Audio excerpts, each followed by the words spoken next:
Everyone! We are here finally. Sorry for that delayed start, but we are here to do some D&D. Again, this is not a normal Courion episode because someone very selfishly who will go unnamed, Stuart, went to Boston for PAX. So we're down a DM. This is why I'm here.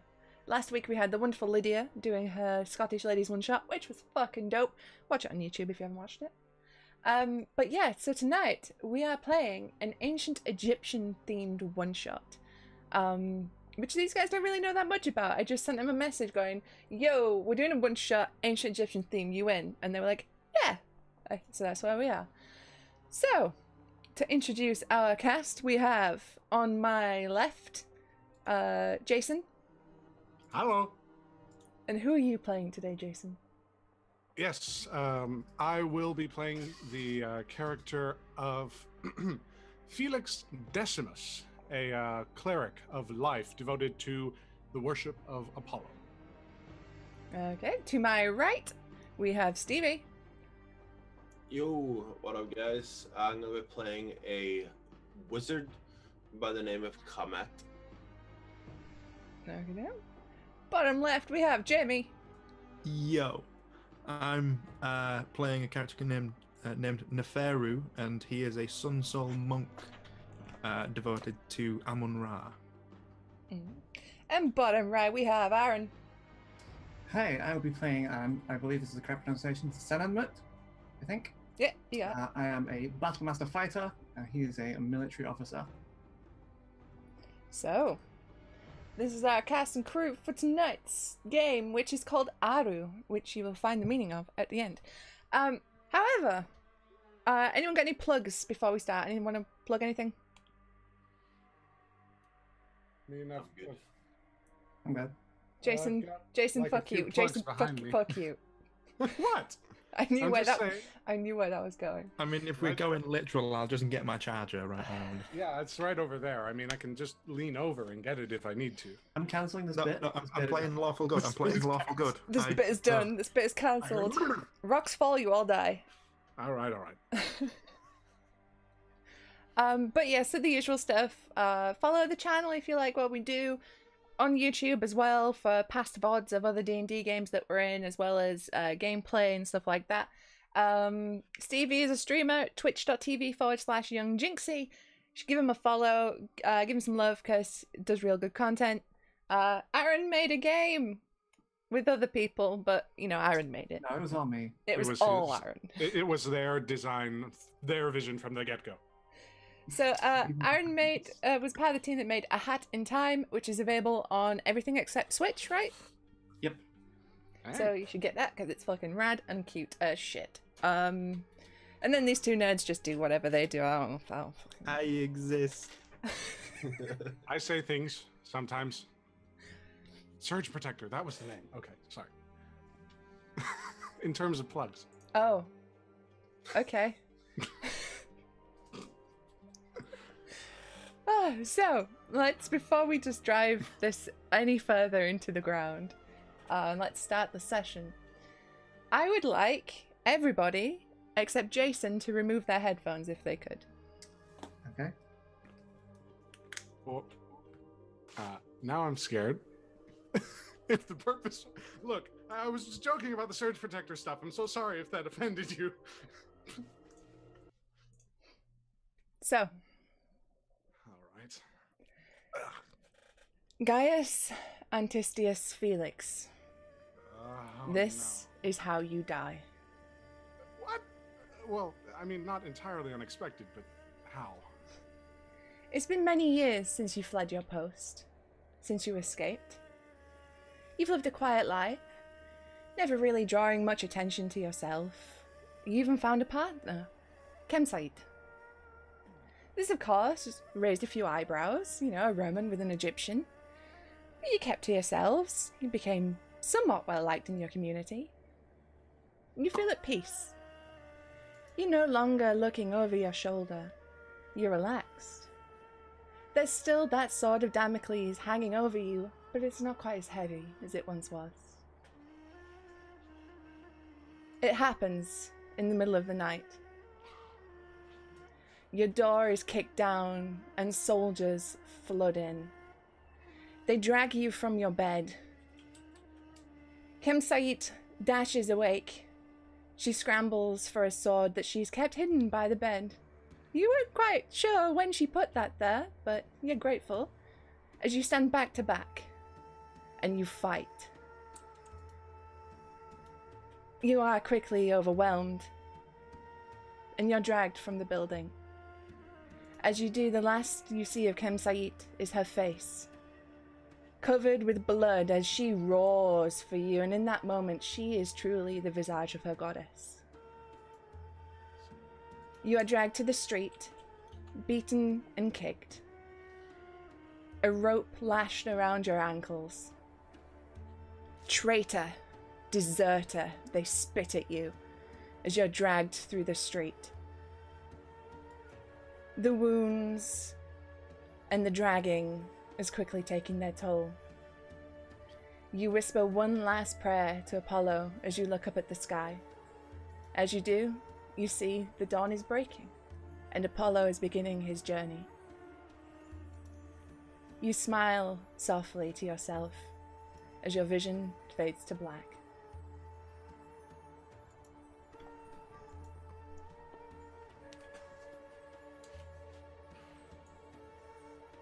Okay. Aaron. Everybody except Aaron. Sorry, there's not an easier way to do this. Howdy. Oh, hey. So, Senenmut. You've lived a long life, a long accomplished life in the military. And when you picked up your skills as a scribe, you became quite useful for official duties and for architecture. Your skills became high in demand. You were able to retire comfortably from the military. You became an advisor in the expansion of Alexandria, a position of wealth and good status. You found a happy and peaceful life, never really having to raise your sword again. And you enjoyed seeing the variety of people coming into Alexandria. You enjoyed the culture sharing. You liked seeing the architecture spring up around. You saw the mixture of Greek and Egyptian cultures come together. And it brought you a measure of peace. You died an old man, surrounded by your loved ones. That sounds pretty good. Okay, Stevie next.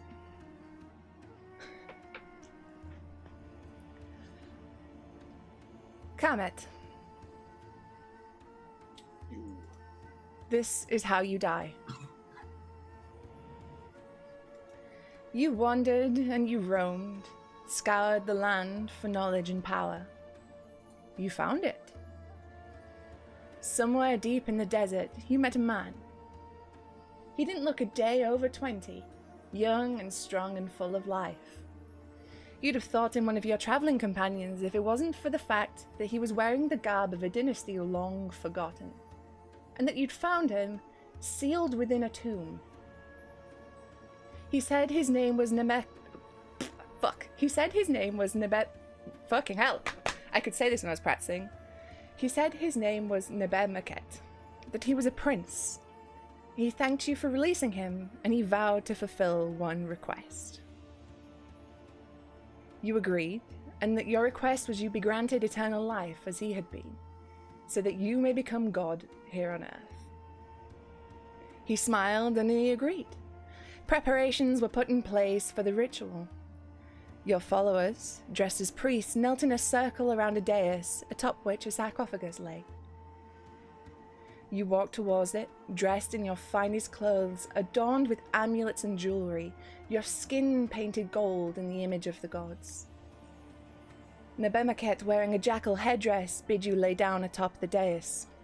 He crossed your arms across your chest and placed a crook and flail within them. You closed your eyes with a smile. Eternal life was within your grasp. The last thing you felt was the dagger as it pierced your heart. Alright, JB. Just Jamie. Hi. Hi. Beth Neferu, told us. Yes. you were born in the temple. That's all the life you've ever known. From a young age, you've been preparing for one thing. And today is the day you wished would never come. It was the middle of the night. You were asleep in your dormitory. The door is kicked open and a temple elder rushes in and wakes you all. It's happening, they're here, the pharaoh is under attack. You barely have time to wake up before you are on autopilot, getting out of bed and getting ready. You put on your gear as quickly as you can and you run.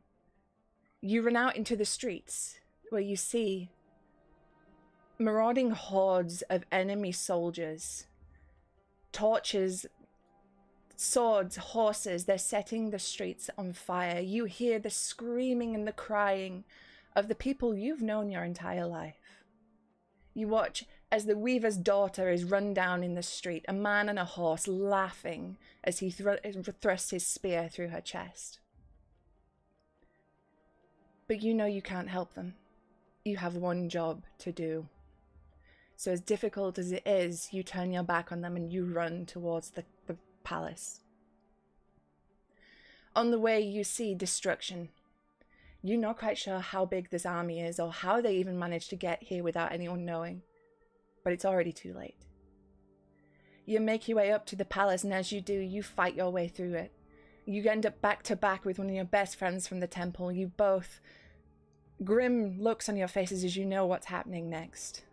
You manage to break through to the throne room. You see the pharaoh.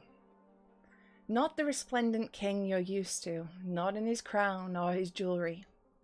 You see a scared old man in his bed linens, being dragged and thrown to the floor, a sword at his throat. Without even thinking for yourself, you run towards the pharaoh. You fight your way to him. But it's too late. Mere feet from him, the sword is thrust through his neck, and you watch as his blood spills down his front, coating his white linens red. And you fight as best you can, but you are overwhelmed. And the last image you see as you fall to the ground is the now dead face of your pharaoh, the man you failed to protect. All right.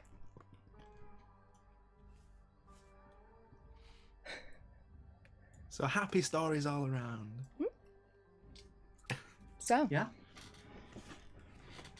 all of you awake in a vast desert. But the colors are so bright here. The sand is orange, the sky a brilliant blue. You awake as young men in the height of your prime with all your equipment.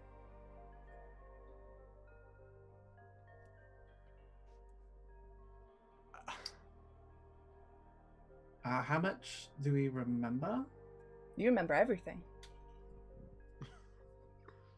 I think I'll very slowly get to my feet then, because I'm not used to feeling quite so sprightly. I slowly follow, confused, but somewhat okay with this arrangement, I suppose.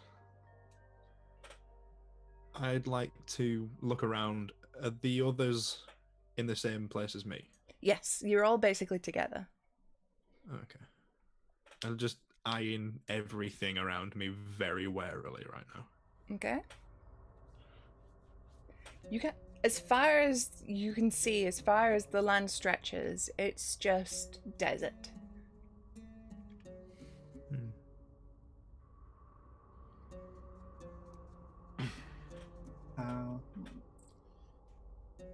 How much do we all speak the same dialect of Egyptian? Yeah, you would all speak the same. Okay. Actually, everybody roll me just a general intelligence check.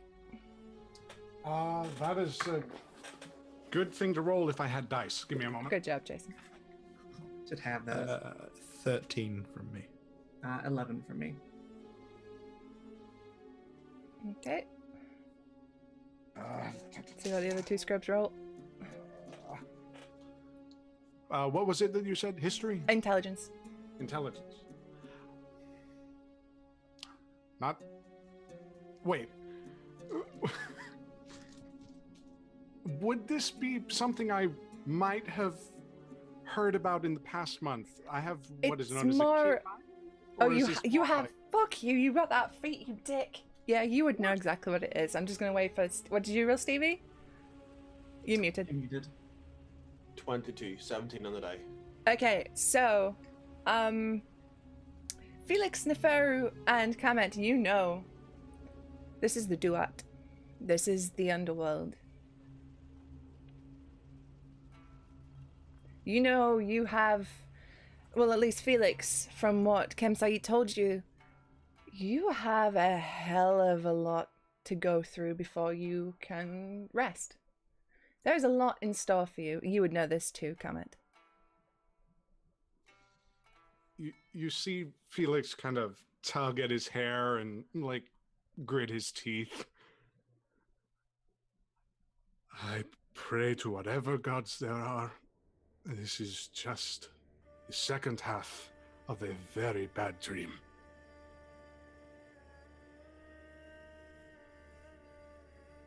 I'm afraid that's probably not the case.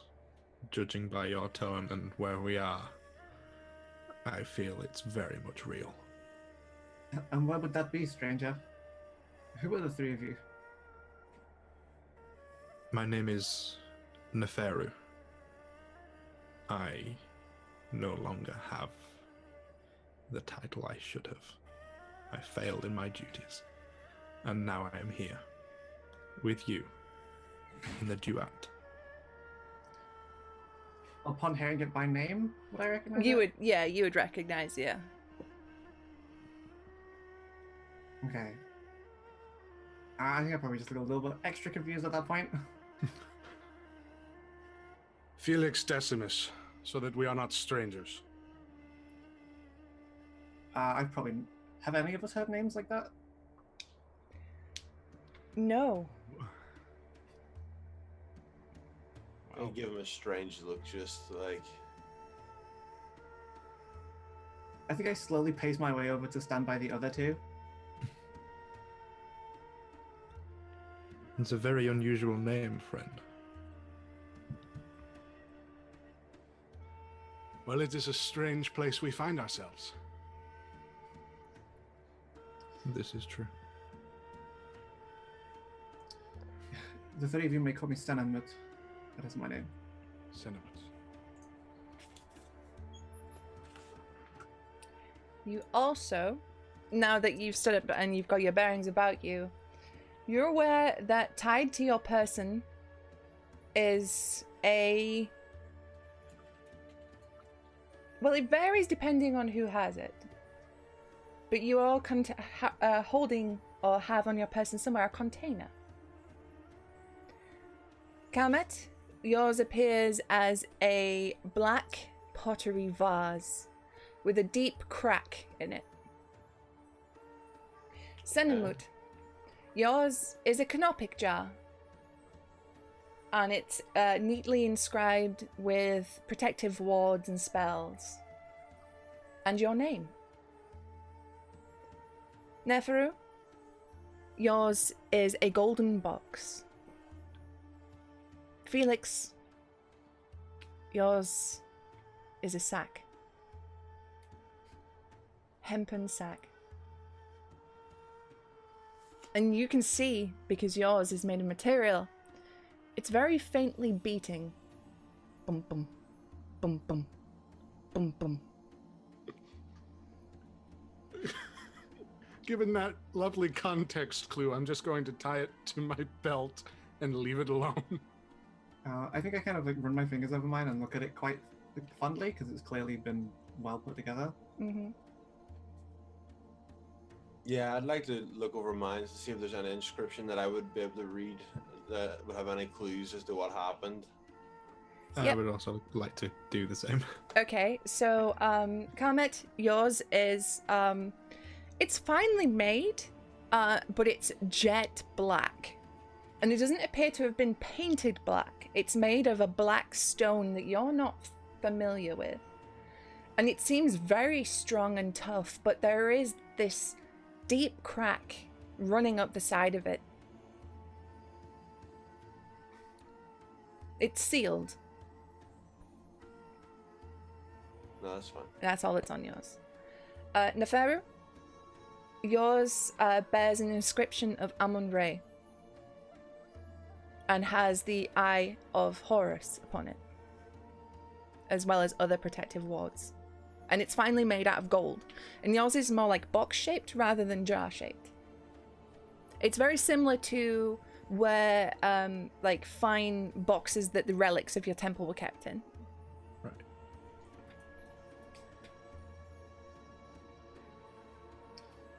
Looking around, is there anything we can see to kind of start wandering towards?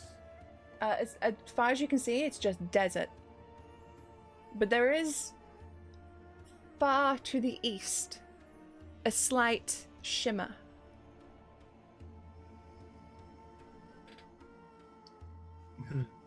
Well, we should pick a direction and head in it.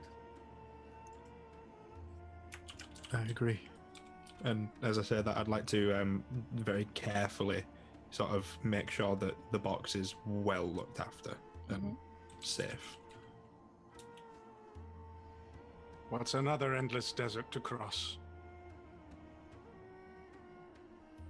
All right. Do we all see that light in the east? Yeah, it's not like a light. It's more like, you know, like in old-timey movies and cartoons, it's like a mirage shimmer.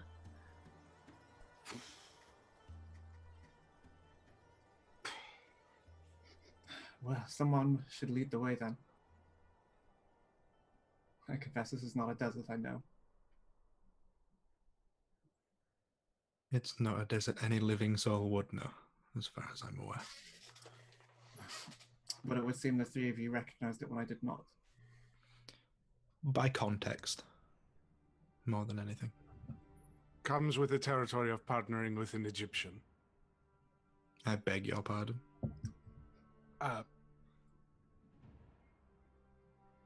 We have a ways to walk. Lead the way. And so they turn to Rome, and I just walk off towards that shimmer. Okay. So you start walking, and it feels like an eternity, and you look back, and you've taken but a few steps. You note, however, all of you are used to the desert heat. You aren't feeling it here. It doesn't feel cold, it doesn't feel hot. It feels like nothing. But onwards you walk, and you walk, before you come upon a large gate. And it's made of brilliant white stone, and it stretches far higher than any building you've ever known. And there's an archway with a grand golden door, inlaid with lapis lazuli and all sorts of precious gems and all sorts of inscriptions in the shape of wings. You see at either side a large statue of a jackal-headed man on one, and a large statue of a ram-headed man on the other. In front of this gate, there appears to be a crowd of people. Just stood.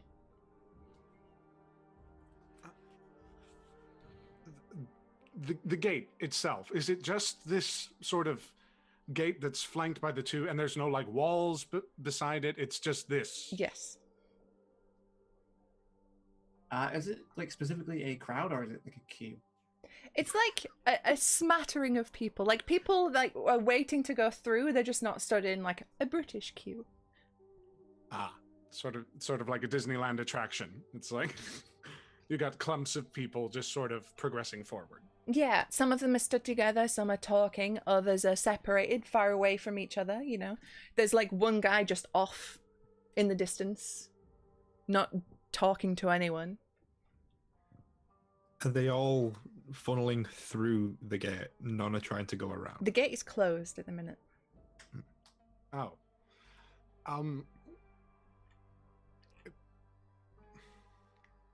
Is I there think any? I just go join this crowd of people. Uh, I'll follow suit of Senemet, or Senumet. Senenmut, I think. Senemut. I'll follow suit. So do I. Okay. So you go up and join this crowd. And you see that there are people from all walks of life. You see people from an age long gone by with simple linen skirts. You see others. There's a man in a Roman tunic. There's a man in Greek garb. There's a woman who's dressed very finely. She must be nobility. She's wearing jewelry and all sorts. You see children. And they're all just stood watching this gate.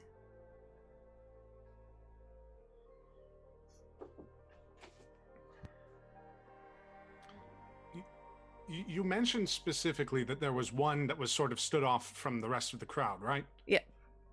Is that figure, whoever they are they doing anything, like watching over? Are they sort of ignoring the crowd, or can I tell from this distance? They seem to be from where you are, just a man stood apart from the group. He's not doing anything in particular, he's just stood watching.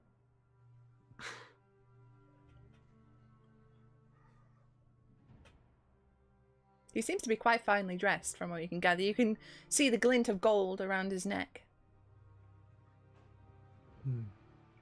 Is he familiar to me? No. Is he familiar at all to me? No. I might as well ask the same thing. No, I he's feel not like familiar we'll to gamble. any of you guys. To any of us? No. Hey, it's Brian.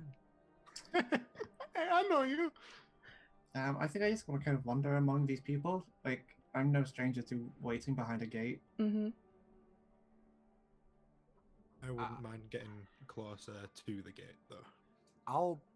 I'll sort of shout to the one that stood apart and say, "We seem to all be going the same way. It's best not to travel alone." You see, he looks at you, and though you're a far distance away, you can see a smile play across his face. And he nods at you and gives you a wave. Wave back and sort of try to beckon him to come closer. As you do, he approaches, and he walks straight past you to the front of the gate. And he stands in front of the great golden doors.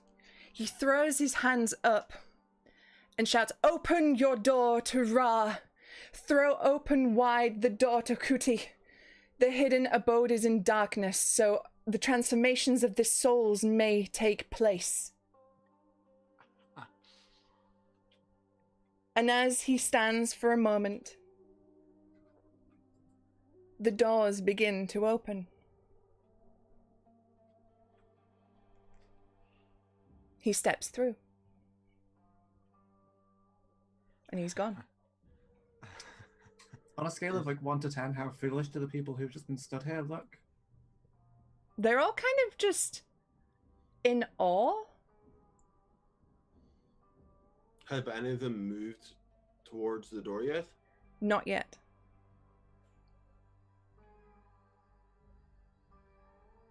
I think I just gesture towards some of them and be like, "We'll go then."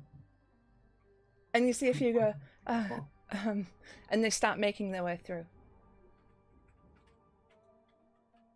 What do you do? I think I want to watch them until they've all gotten through. Okay. I am staying back. I'm at the back of the crowd, not moving as quick as I should, just sort of ushering the rest along. Okay. Okay, so they start going through, and you notice that as they do, they seem to go through the door, and there's a sort of like a light fog, like a Dark Souls door. And you see some of them, when they attempt to pass through, they can't. they just butt against it. And some scream and claw and try to fight their way through. Others turn away and sit down dejected. It's not many. There are only a few. But most of the group passes through. At this point, there's only a few left. What are you guys does doing? that happen even if someone else tries to lead them through? Yeah, actually, you see well, you assume to be a husband and wife leading each other by the hand. The wife makes it through. Her hand slips through, and as it does, it forces their fingers apart. That's grim. I'll sort of lay a hand on the shoulder of the husband who is left behind and just sort of try to give him a consoling look. He barely even acknowledges that you're there. Once it seems like all of the people that can get through have gone through, I want to follow them through. I think I've kind of taken to watching over these people a little bit. Okay. So, you step forward and hesitantly, put your hand on the fog and step through. You make it through. I was a good boy. Seeing this, I'll probably spend a look on those that didn't make it through. And not so much pity, but more of, that's a shame for you. But this is how things work. And then I pass through. All right. Yeah, okay. So Neferu, you step up, still yourself for a moment, confidently step through. Before stepping through the fog, I'd probably take one last look at the desert and behind me and just sort of scratch my head. And it's like, Felix was expecting like Dispater and the gods of the underworld lording over him, and that's not happening. So suffice to say, he's very confused as he goes through the door. And you make it through. Oh, thank God. It's the last. I'm going to try as well. Okay, so Kamet, you step up. You put your hand to it to push through. There's resistance. It's not letting you through. And in the back of your head, you hear a whispered prayer being muttered in long forgotten Egyptian. As it finishes, you pass through.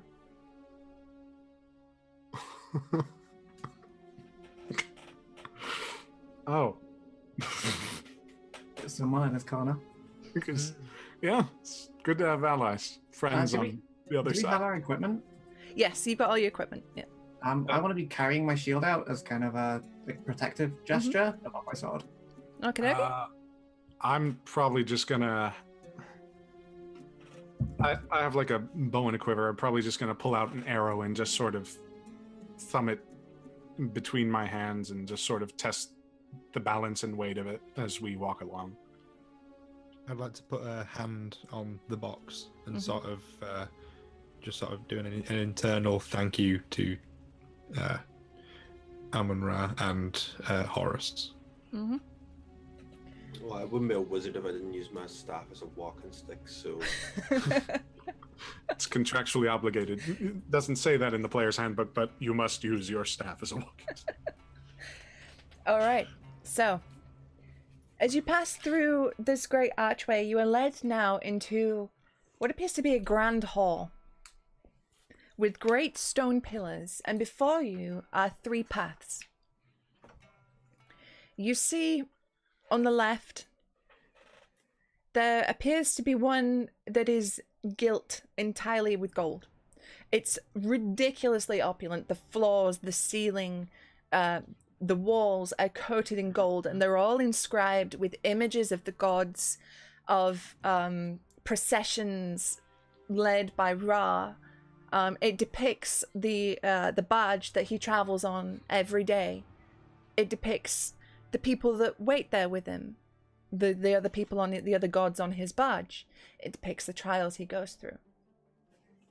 There's a path straight down the middle, which is very much in keeping with the style of the room you're in now, which is it's still a very well-made palace hall, white stone, painted murals. There's lotuses painted on the pillars.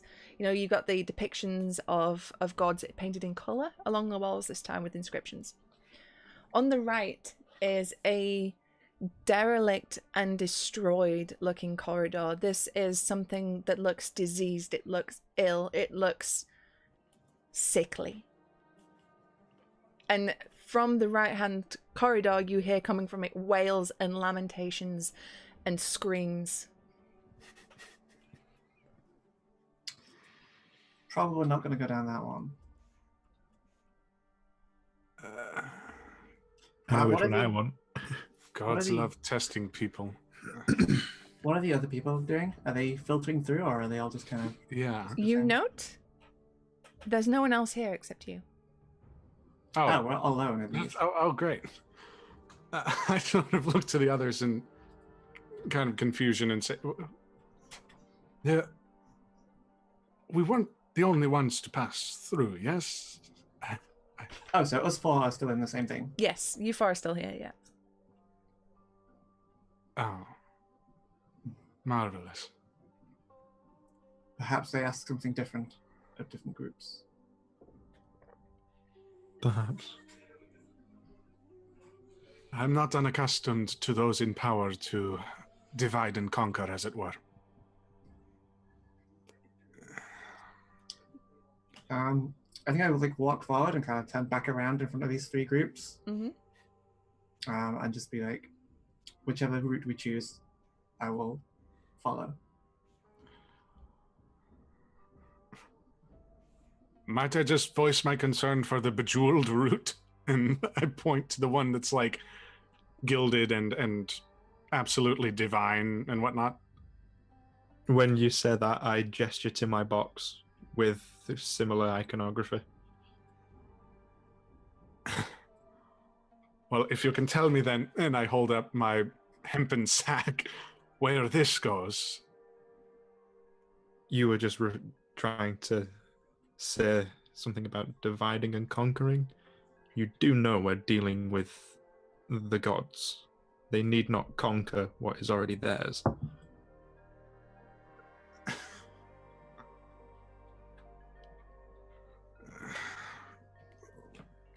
I put it back where it came from.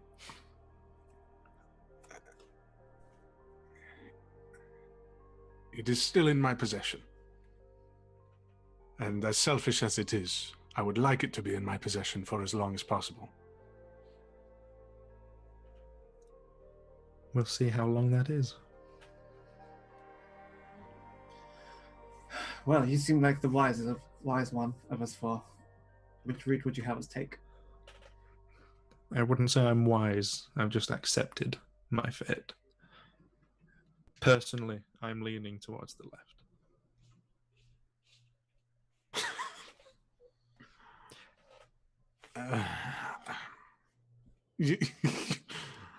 I just...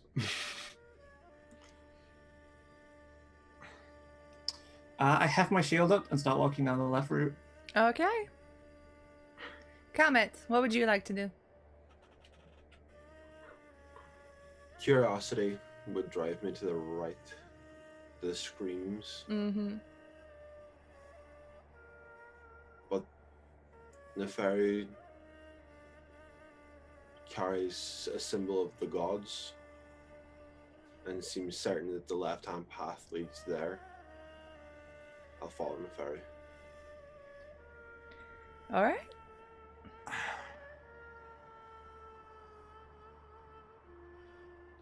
A quick question to you, wise one. Your hearts, they are kept in magnificence and the splendor of your cultures. But that is because they belong to your gods. They are not my gods. So do I follow you, or go my own path? You say they're not your gods, and yet you're here anyway. Apollo and his cohorts work in very mysterious ways. Men trying to understand the will of the gods is like an ant trying to understand why the sun sets. And not being sure why it rises in the morning.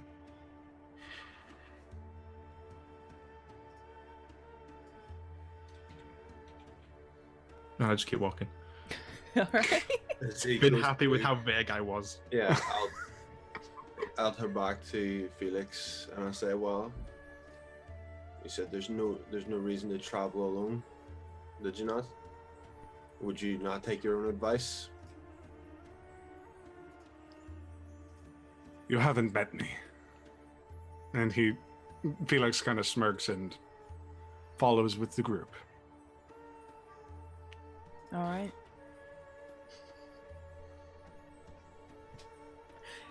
Okay, so you head towards the left passage. And as you grow closer, this is beyond anything that any of you have ever seen.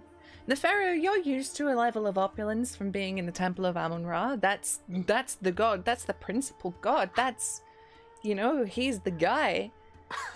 But this is beyond even anything you've seen in your temples. Beyond anything in the palace. As you go closer, you feel the heat. The floor, the walls, the ceiling. There's a heat radiating from them. As you walk further down, you see popping out the side of the walls, two uraeus, two snakes, similar to that which is seen on the crown of the pharaohs. As you enter and approach, they turn. Two large golden snakes. And look at you. I need you all to make dexterity saving throws, please. Oh boy. I'm good at these. I'm real good at these. That was cocked. That's a 13 from me. It's a 24 from me. Okay, that is a dexterity saving, you said? Yep. Does Shieldmaster apply? Shieldmaster do again? Let me find it. If you succeed on it, basically it's like evasion for rogues. If you succeed using Shieldmaster, if you succeed on the check, you take no damage. All right, that was If you aren't incapacitated, you can add your shield's AC bonus to any dexterity saving throw, so that would be 15. If you're subjected to an effect that allows you to make a dexterity saving throw to take only half damage, you can use the reaction to take no damage if you succeed. Okay, cool. All right. So you get to add your AC, which makes that 15. Yep. What do you get, Jason? 8. That's a fail. Jamie? 24. Okay, pass. And you got 13, right, Stevie? Yes. Okay, so Felix and Kamet, you fail. And you will take... That's a lot of dice. You take 30 points of fire damage. Neferu and Senenmut, you pass, so that means you take 15, and that means none for you, Senenmut, because of Shieldmaster. I very quickly place myself behind my shield and let the fire lick around it.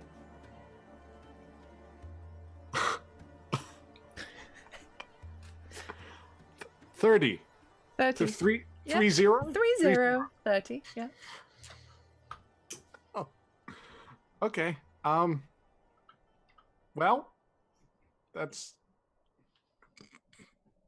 It would seem the gods smile less upon some of us. especially since they are not my gods. And I place a hand on Kamet and let's go with Cure Wounds level 4. Damn. Or actually, no. Let's Let's go with the healing word level 1. no. Cure Wounds level 3. Level 3. Yeah. So with that, that'll be. Hang on here. Gotta make sure I got the spell correct. Cure Wounds. At higher levels, when you cast at second or higher, it's 1d8 for each slot above first. So that's 3d8 plus my ability modifier. So let's see here. This is what happens when you have too many dice. Okay.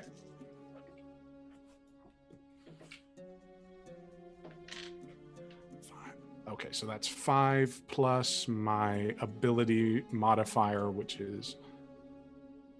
Or, not 5. It's 8 plus... That's 13 plus wisdom. You've healed 22 points of damage, and since I used a healing spell that restored another person's... another person, you also gain, in addition to the 22, 2 plus 3, so that's you gain an additional 5, and I gain 5 hit points as well, so I am at 35. Nice. And I am down 1 third level spell. Okay. So, as you take this time to stand up and recuperate, you hear a voice echo down the corridor. Say, "Come then, travelers who journey in the duat. He who is over this door opens it to Ra. But you are not Ra."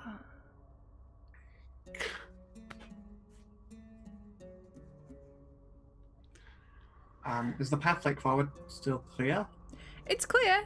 There's still there's no fire coming from the snakeheads anymore. Okay, I think I continue then. Looking out for more snakeheads and that kind of thing along the way. Yeah, I'm doing the same thing. Yeah, as this happens, I think I will probably do protection from energy. Is that something that I can do? I love how Jason's just like, every spell, save me. Okay, this would have been... Okay, this would have been easy. I'm going to burn another third level spell so that I can do protection from fire. Okay. So I have resistance to 1 damage type. Okay. Would have been handy. So that's my second of 3 third level spells. Gone. Okay. So, as you pass down this corridor, keeping an eye out for traps, I would like everybody to roll me an investigation check, please. Investigation. Well, I'm rolling like not great. Investigation. 14. 13 for me. 22. Okay, so Kamat, Neferu, and what did you get, Felix? 14. Okay, and Felix, you all managed to spot here and there, dotted through this corridor, pressure plates that would activate more fiery hell. Kamat, you also notice as you walk, there are corpses in here.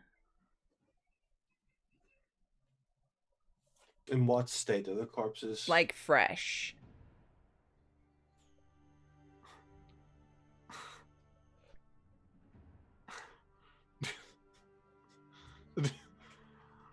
Do we recognize any of these fresh corpses as the compatriots that perhaps we passed through some fog with? Maybe 1 or 2. It's hard to tell. Some of them are terribly burned. I assume someone tells me about these pressure plates. to Oh, stop yeah, me yeah. walking. I would hope so. Absolutely. Definitely.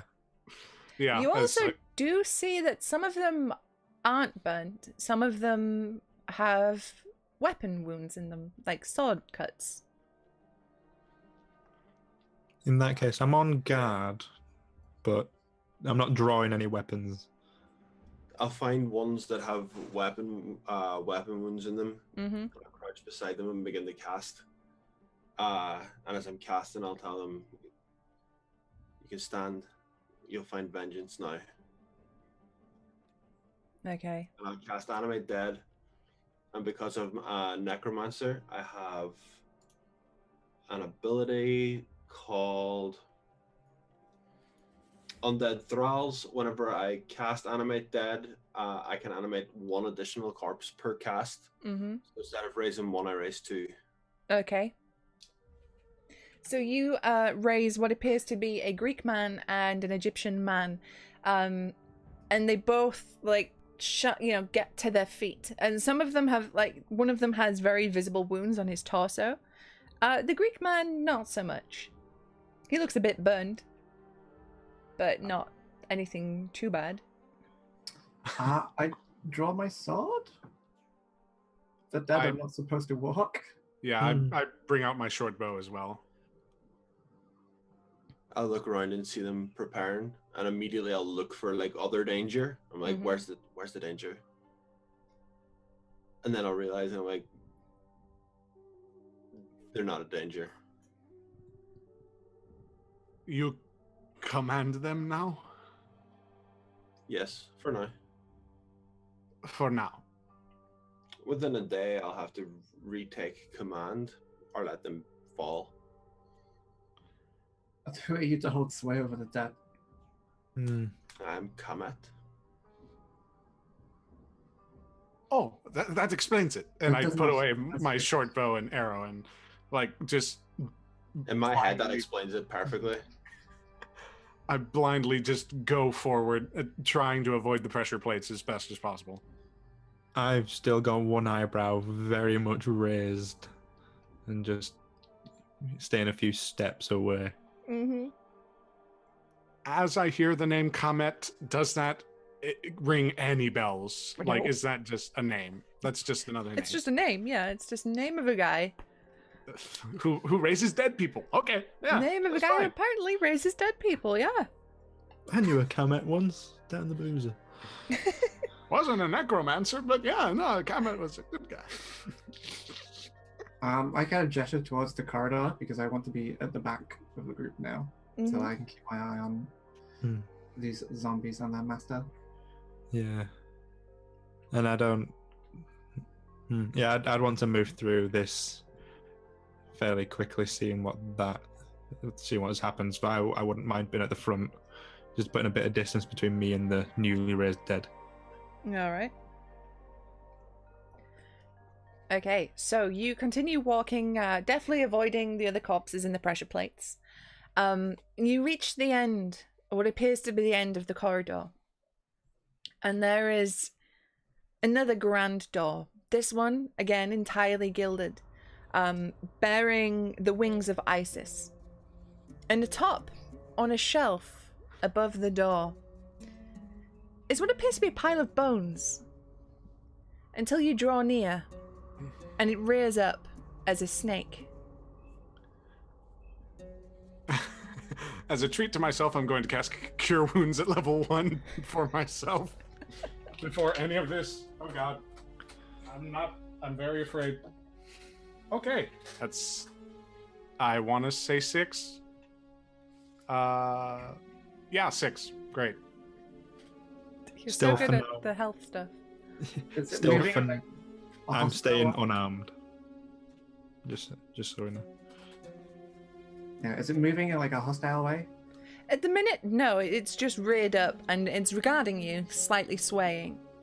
And you hear You the say same... above the door. Yes, Did it's you on like a shelf above the door. And it's reared up and it's regarding you. And it says in the same voice as earlier, "You are not Ra." Perceptive of you.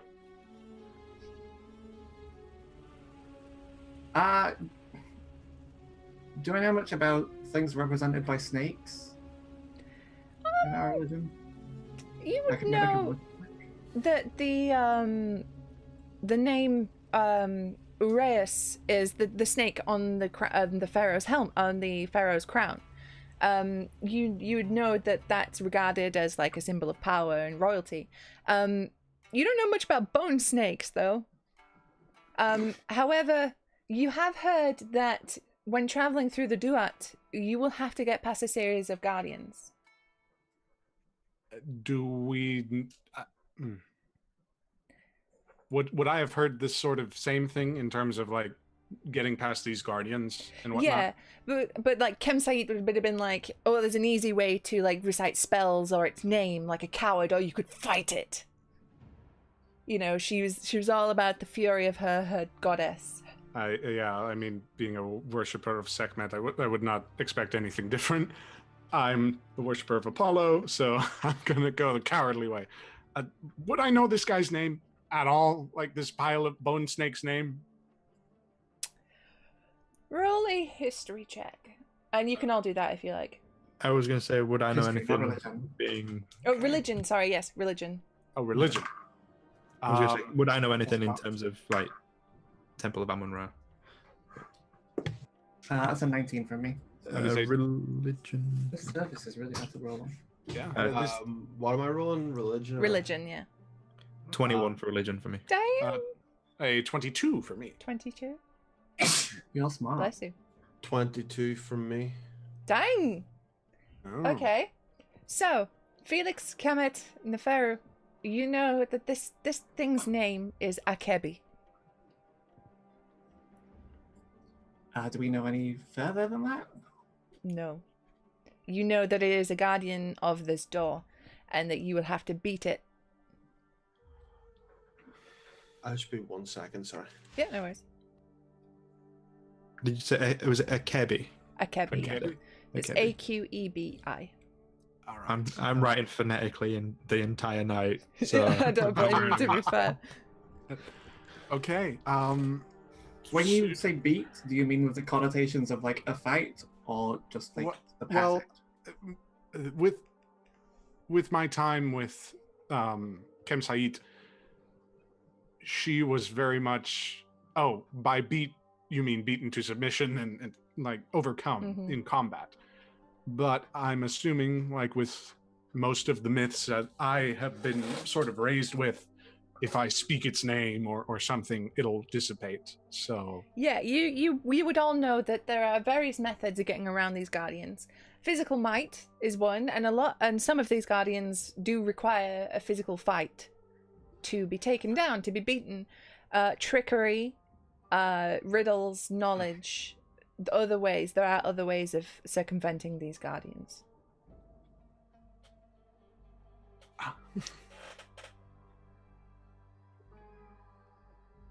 I'll step forward from the group and say, you are perceptive and correct to say that none of us are Ra. But we have been sent by Ra. Akebe, please, allow us passage. And you see it kind of looks at you.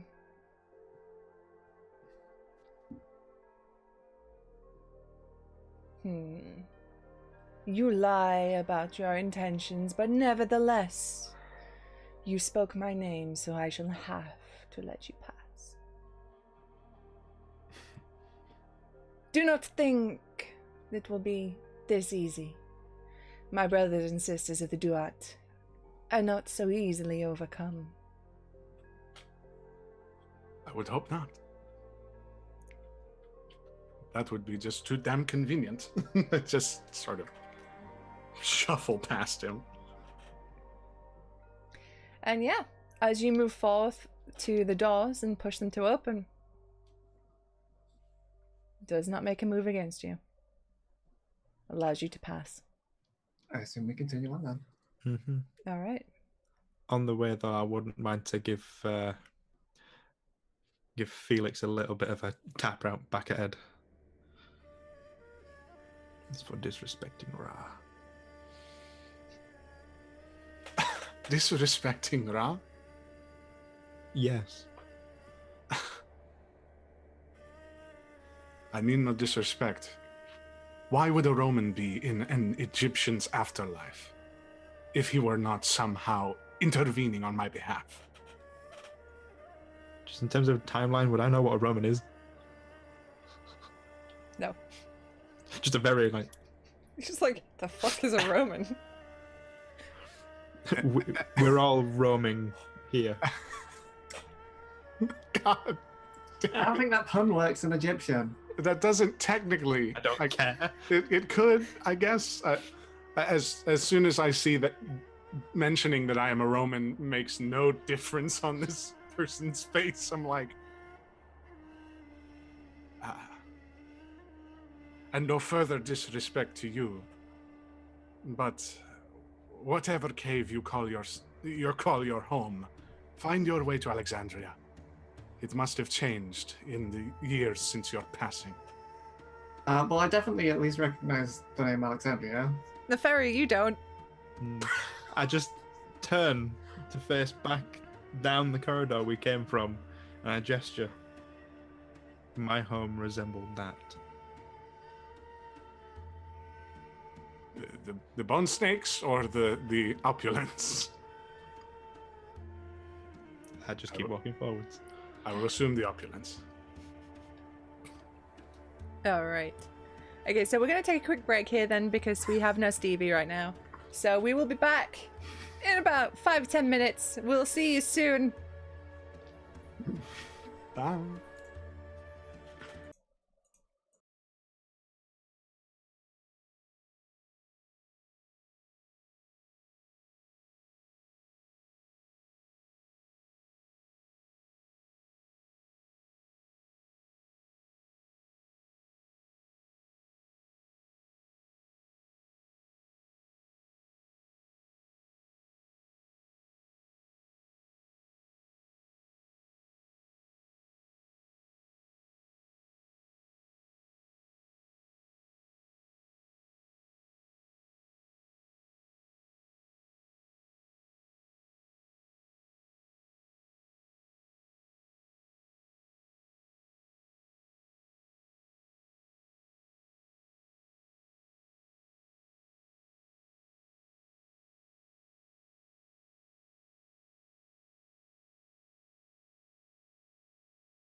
Yeah. Hi, welcome back. So that was a thing that just happened. So you've made your way through the second gate. As you walk through this next gate, you see a bright turquoise sky. Contrasted with, again, bright orange sand. In the middle of which is a great and vast lake filled with fire. Yes. It's a little bit atypical. Protection from fire. Yes. I knew this would happen. Anyone fancy a dip? Is it the only way forward, or can we go looking around it? You can Yeah. see past the lake, which is fucking huge. You see another one of these great grand gateways. Can we go around the lake? The lake is very, very, very large. So it'd take like a week or something. Oh, damn it. Damn it.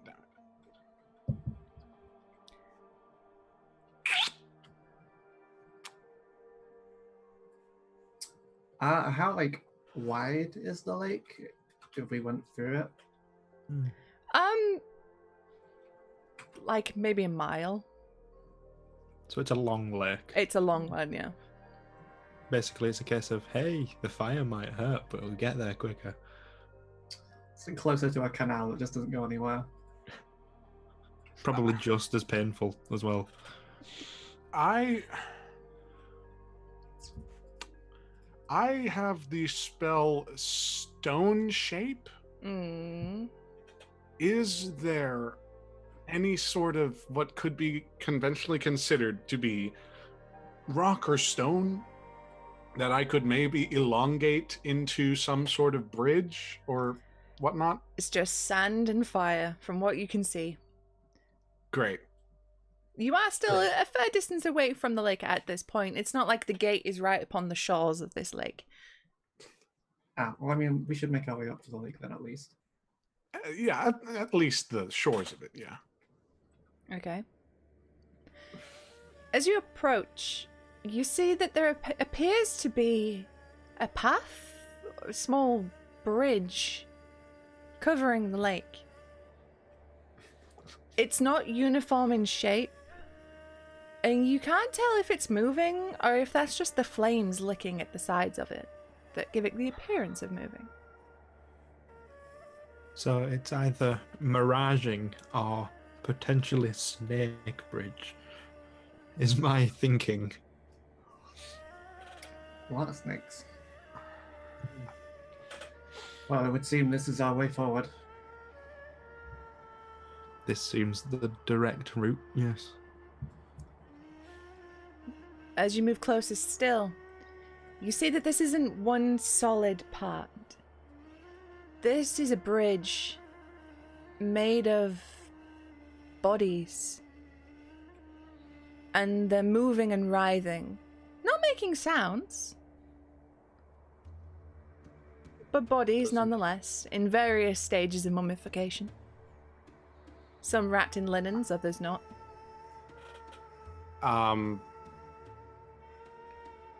Are any of them like close to the bridge, like close enough to where we might be able to talk to them? They are the bridge. Oh, they are the bridge. Yeah. Oh.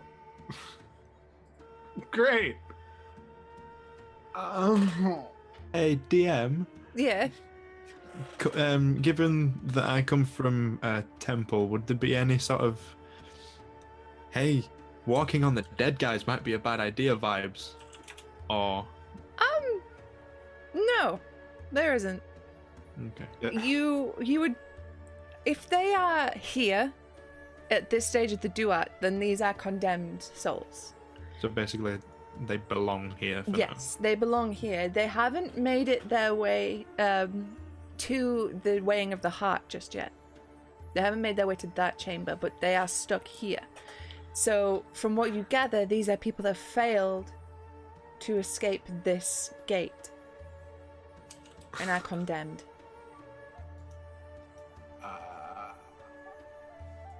Yeah, I do translate that to the group. Basically, failure to pass through the gate, and I just gesture towards them. Well, it would seem they provide a way for us forwards, even in their failure. I'm gonna go ahead and burn level 2 cure wounds real quick, because I am not taking this.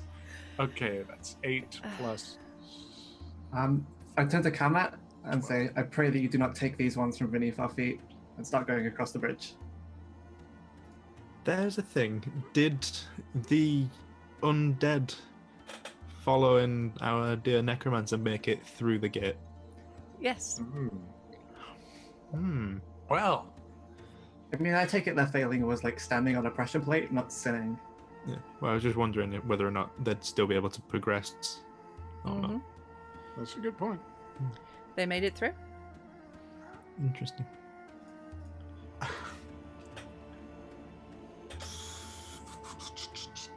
Yeah, I'm starting to make my way across the people bridge. Okay. I'm not far behind. So you step forth, and the ground beneath you feels horrible beneath your feet. It moves and it undulates, and it gives way a bit too much. But nevertheless, you can walk forward. As you do, you feel every now and then a hand reach out to your foot to try and not try to pull you in, but just trying to grasp for something. As you make it about halfway across, the hands reaching become more and more intense. They start clawing at you and clawing at each other, and I need you all to roll for initiative. As soon as that, as soon as like the clawing really gets like hot and heavy, I am going to cast. Oh god, where is it? I had it. Freedom of movement. Yes. I can touch one living creature for one action for the duration. The target's movement is unaffected by difficult terrain. I am going to cast that on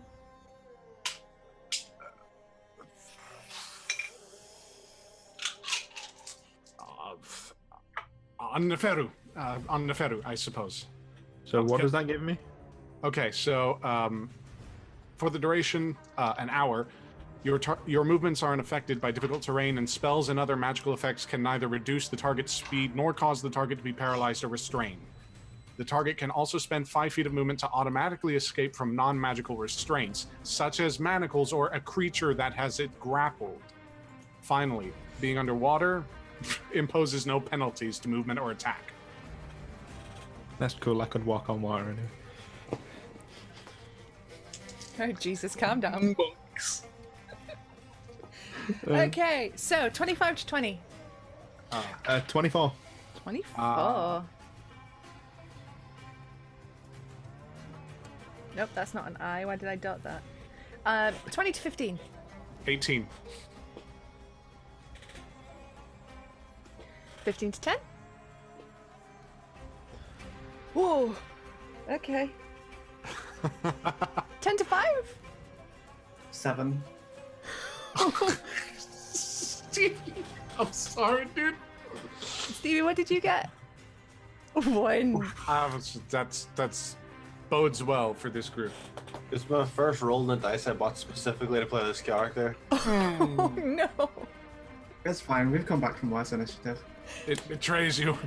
Okay, Neferu, you feel hands become to claw at your feet and grasp at your, like, up your legs. What do you do? Can I see that it's happening to everyone as well? Yes, so you like turn around in place and you see that it's happening to everyone, and you can now see as beneath the flames, this lake is full of bodies, mummified bodies, and they are all moving, and they're all moving towards you.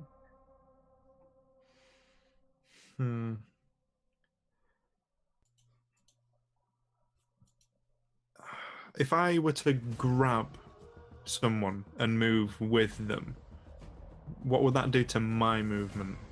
Half it. Half, yeah. It would Yeah, half mine. It would be half movement, but Okay. you would be unaffected by the terrain. So I'm assuming there's no way I could grab more than one. Who's closest to me? Depends on your marching order. I'm at the back. I will have been at the front because I started going first. and I guess that would have been you and me in the middle. Because it's touch, so I would have had to like slap you on the back of the head to get freedom of movement for you. Yeah.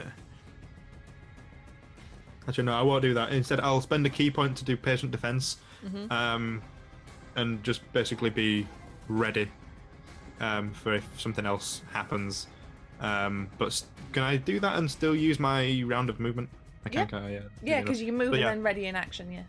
Okay, so 60 feet and then patient defense. Okay. So you make it, you run off, squeeze around, send a moot, and you're off. Okay, Felix. Okay, these mummies that are sort of shuffling towards us and whatnot, they're coming from the Lake of Fire, or Yes, they're coming from within the Lake of Fire. how far away are they from me? Basically, you are surrounded on all sides. The closest is about within melee range. As soon as that happens, I will channel divinity and turn undead. Right? Fuck, So- I forgot we had a cleric. Shit! All right. As an action, each undead within 30 feet that can see or hear me must make a wisdom saving throw. If that creature fails its saving throw, it is turned for 1 minute or until it takes any damage. They must move as far away from me as they can, and it cannot willingly move into a space that's within 30 feet of me. It also cannot take reactions. And if this undead is of CR1 or lower and fails its saving throw, it is instead completely destroyed. Alright. Susie, question. I'm assuming we count as dead and not undead. Yes. Okay. Oh, I didn't think of that. Oh shit. Wiped out of the party and yourself. And Actually, my I'm not CR1. Okay, so Felix, you shout a prayer to Apollo, and it is loud and it is glorious, and you strike a fist into the air as you do, and it catches a glimmer of gold from a bracer you're wearing, which shines in the sunlight. As you do, you bring your fist down, and a shockwave emanates out of you. Within a 30-foot range, every zombie, including the bridge you are on, shit. is destroyed. And You my 2 bucks. plummet. Oh, well, You'll take 4 points of bludgeoning damage. that's fine. So what was the range of that, and was I just out of it? 30 feet, you were out of it. Oh, right, yeah. Great. 4 points, you said? 4 points. Everybody who was around you. Uh, I was probably just caught on like the edge of that. Probably, yeah. All right. Worst things have happened. Worst things have happened. So, am I just falling in the fire, or is it just? No, you are on the bottom of the lake now. Oh, It's not a very deep lake. Calling it a lake is somewhat... it's more like a pond. Kind of, yeah. Like, enough for maybe a couple of bodies, deep enough for a couple of bodies to lie upon. Okay. As soon as I fall and hit the ground and am surrounded by fire, but no zombies, I bolt for the other side. Okay, well, it's Just half your movement mass. to stand up from prone, because you would be prone. That's perfectly fine, and I have a movement of 30 feet, so I would move 30 feet, basically. Okay. Brings us to the zombies. So, an entire area around Felix just... and there's nothing left. Not even dust. Just as if they never existed. The rest of the zombies start spilling into the gap that's left. And shuffle their way towards, well, everybody. So I'm just gonna have to do a roll a series of attacks. Jesus Christ. Okay, so Kamet, does 17 hit? Me? Yes. Oh, yeah. Okay. The AC you're looking for? 10. Well, lucky for you, it's only 2 points of bludgeoning damage as you get whack around the side of the head by a mummified fist. Mage armor, homie. 16 to hit you, Cinnamon. No. Okay. And for you, Neferu, 22. Yeah, that'll hit. But you readied patient defense. Yeah, so that means I can take a dodge as a bonus on my turn. Okay. Oh, yeah, you shouldn't have readied that. You should have just used it. It, like, lasts your turn. Okay, so we'll just say you used Right. it. Okay. And dodge is disadvantage to attacks. Oh, okay. Well, in that case, that would bring that roll down to 5. Yeah, no. Okay. So, the strikes come in from the zombies around you. Senenmut, it's your turn. Okay, I want to strike back at the one that tried to hit me. Yep. This is my big old Kopesh. Yep. That is a 16 to hit. Oh, yeah. Okay. And damage-wise, we are looking at 11 slashing damage. Okay. You bring across your Kopesh with a mighty slice, and it's strange. You haven't done this in such a long time, but it feels like it was yesterday when you were a young man. The blade feels perfectly weighted in your hand as you just spin around with a beautiful slice and whap the head clean off the zombie. It rolls down into the pit and soon gets covered over by other zombies. Wow, this one song's just looping, huh? Yeah. Okay. Is Kamet. there, like, more in range? Yes, they are, because you get multiple attacks. I forgot. Yeah. I wanna Yeah, rush out basically and, just consider yourself surrounded. Okay, cool. Wait, is there space for me to keep moving forward? Yeah. Okay, good, because otherwise I would have like tried to clear that path. I'll try and slash at another one. Mm-hmm. Ooh, that's less good. That's 15? Yep. I'm going to spend a superiority dice here as well and do a maneuvering attack Mm-hmm. so that someone else can move their... I think it's half their speed? I think so, with maneuvering, yeah. Yeah, so whoever's at the furthest back can do that. Yeah, that's me. So that is 15 damage from the attack itself, and then from the maneuver dice, an extra 8. So Okay, 22. yeah, this one you just slice it as though it were butter, just straight through. Okay. With Shieldmaster, I'll then bonus attack to, like, shove one. Yep. Which is an athletics check on my end. That's 21. Yep, no worries. You spin and you do some beautiful pirouettes and bring your Kopesh down. You're slicing them left and right, and as you do, you move forward. You just bang, smack one out of the way with your shield. Yeah, I'll choose to knock it prone and then just move as far forward as I can. Okay, yeah. So you move forward, you smack it, you stride forward. Kamet. So I'm completely surrounded. Is it just like a sea of these things? Like we Yeah. can keep fighting, but okay, I'm gonna use a fourth level. You I get was to going to say, move. the movement you get from my maneuvering strike doesn't provoke attacks of opportunity as well. Okay, and do I have to use that immediately, or can I just? Yeah, on you my turn technically use have to do it on my turn. Oh, okay, that's fine. Then I'll move 15 feet up, so I'm right next, as close to you as I can get. And I'll use a fourth level spell, and I will polymorph into an eagle Oh no! and attempt to lift Senenmut with me and fly forward. Okay. Yeah, fuck Felix. Yeah. He's already ran far away from me. He used the movement to move ahead. True, okay. And he did blow up the bridge. He did blow And up the my bridge. two zombie boys. And your two your two zombie boys are gone. Mm-hmm. Decimated. My bad. Sorry. Yeah. Yeah, me too. Bud enjoyed that now. Fine. Okay. Sure. Okay, so you want to pick up Senenmut. So that would be Yeah. a strength athletics. would be strength because you have athletics as a bird. Oh, okay. I'm a big boy. I don't know what my modifier is for giant eagle. Well, let's have a look. I've got my monster manual. Is it in the giant eagle 324? +3. Oh, nice. 18.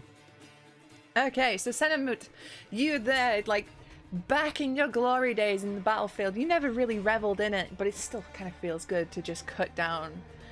You feel large talons just scoop you up from under the arms and just grasp you and lift you into the air. You look up to see a giant eagle. I don't think I'd question it at this point. Yeah, and I'll use my movement to fly 80 feet forward. Okay. That's my fly speed. Gotcha.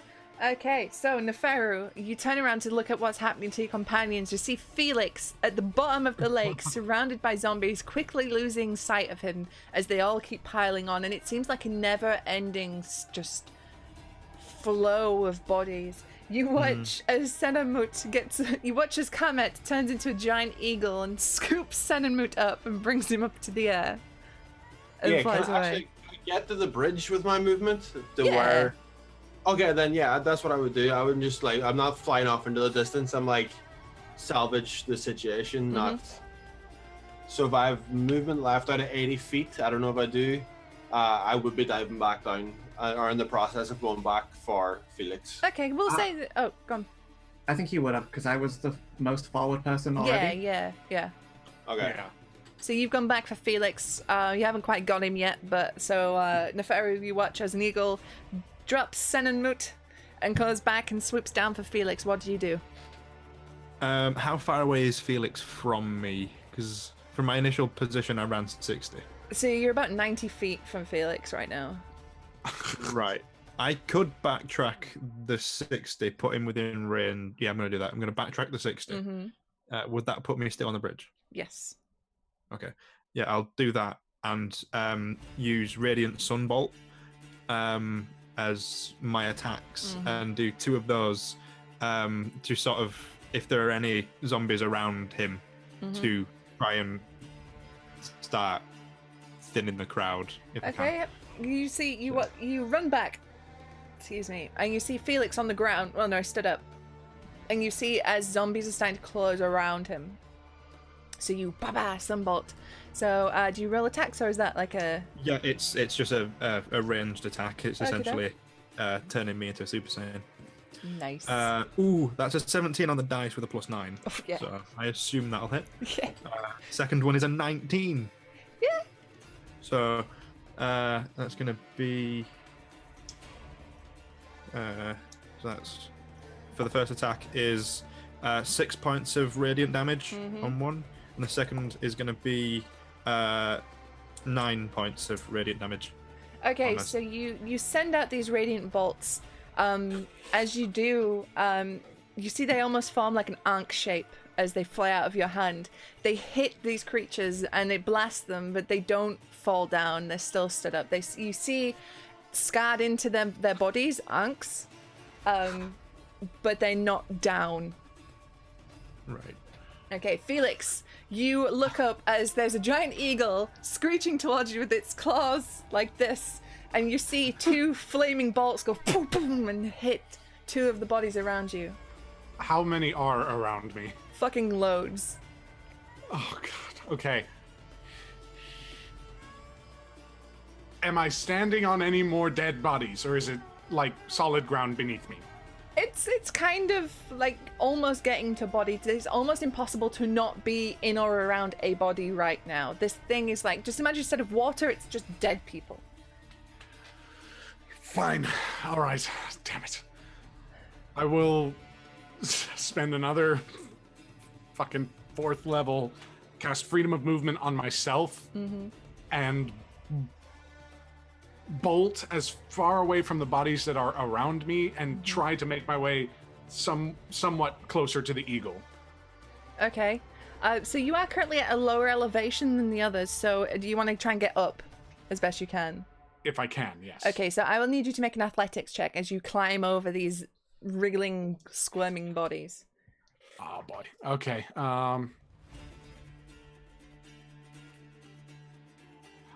Okay. That's a 7. Okay, it's really hard for you to get purchase on these because it's not a wall. It's not how you had in life when you were climbing cliffs or anything like that. This is people. Yes. And you try to plant your foot and it just slips. You can't get it purchased. You slide back down. As soon as that happens, like, hair's all over the place, and like, just Felix is not doing the best. Like, at Really this point, feels like I'm picking on you. Adieu, my man! I shout madly as this eagle comes. Okay, so Help me! the zombies now turn towards you, Felix, and they start slashing at you and Perfectly fine. Perfectly fine. okay, 15 to hit. That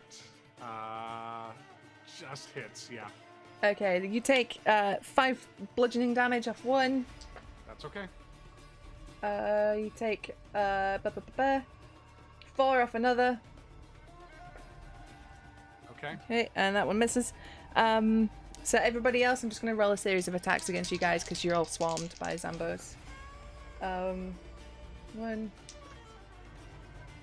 So 2 hit you, Sen and Moot. That's 9 total.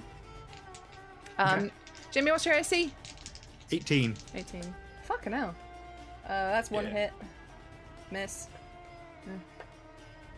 Miss. 1 hits you for 6. And Kamet. Oh, you're a bird. They can't hit you. What am I doing?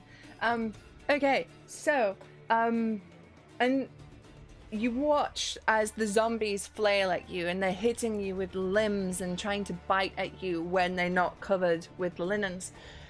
Their numbers seem to be growing. And you're thinking, how is that possible? It's like a lake and you're not sure where they're coming from, but there seems to be more and more of them every second you spend in here. And you watch actually in the distance as a figure rises about 60 feet away from you all to the right. And you see a mummified person rises, and they're larger than the other mummified people, and they're wearing jewelry. And in place of their eyes is a fire. And they let back their head and they roar an incomprehensible word. You don't know what it means. They just roar. Yep. Okay, Senenmut. I take it we're still swarmed. Yes. Okay, I'm just gonna keep trying to cut down the swarm around me. Yep. So first attack is a 18. Yep. That's a bad roll. 11 slashing damage. Ooh, yes, nice. Is that one still up? No. Okay, on to the next. That's a lot better. That's 24 to Oof. hit.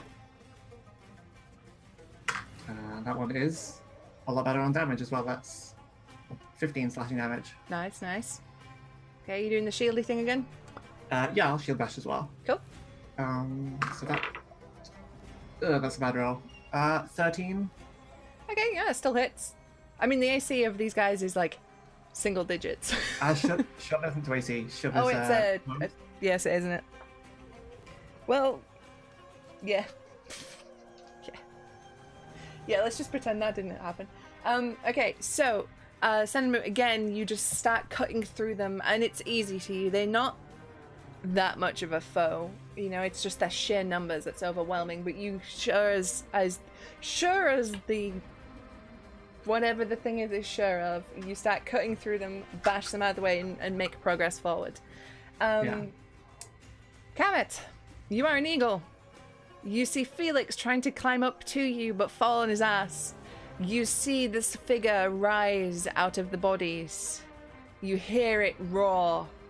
And you watch as Senenmut is just cutting his way through the zombies, making a nice clear path to the other side. And Nefero is all like, "Pa, pa, pa." Yeah, I'm just gonna keep doing exactly what I was doing and just trying to reposition as many people as I can, as fast as I can, as far forward as I can. I'm the helper guy now. I'm just shifting people around the battlefield. All right. Okay, so you're scooping Felix up. Yes. Cool, cool. Strength check, please. 17 plus 20. Oh yeah, no problem, no problem. You catch Felix by the torso and just hoist him into the air. Felix, you like a taken back moment as you watch the zombies get smaller and smaller below you. Let's just start laughing. Just madly laughing. Okay, where are you taking him? Just as close to the others as I can. Alright. And as like I figure safety in as relatively many numbers as we've got. Okay, so yeah, I say you deposit him like a really good mid-distance between Nefero and Senenmut. Like just plop him down there. Okay. So, Nefero. You're up. So seeing that he's been scooped up and back on the bridge, how far away is this new, bigger figure? I'm assuming it's towards where we want to be. Yeah, it's kind of to the right and forward a bit of you guys. I can't remember what I said when he popped out of the fucking...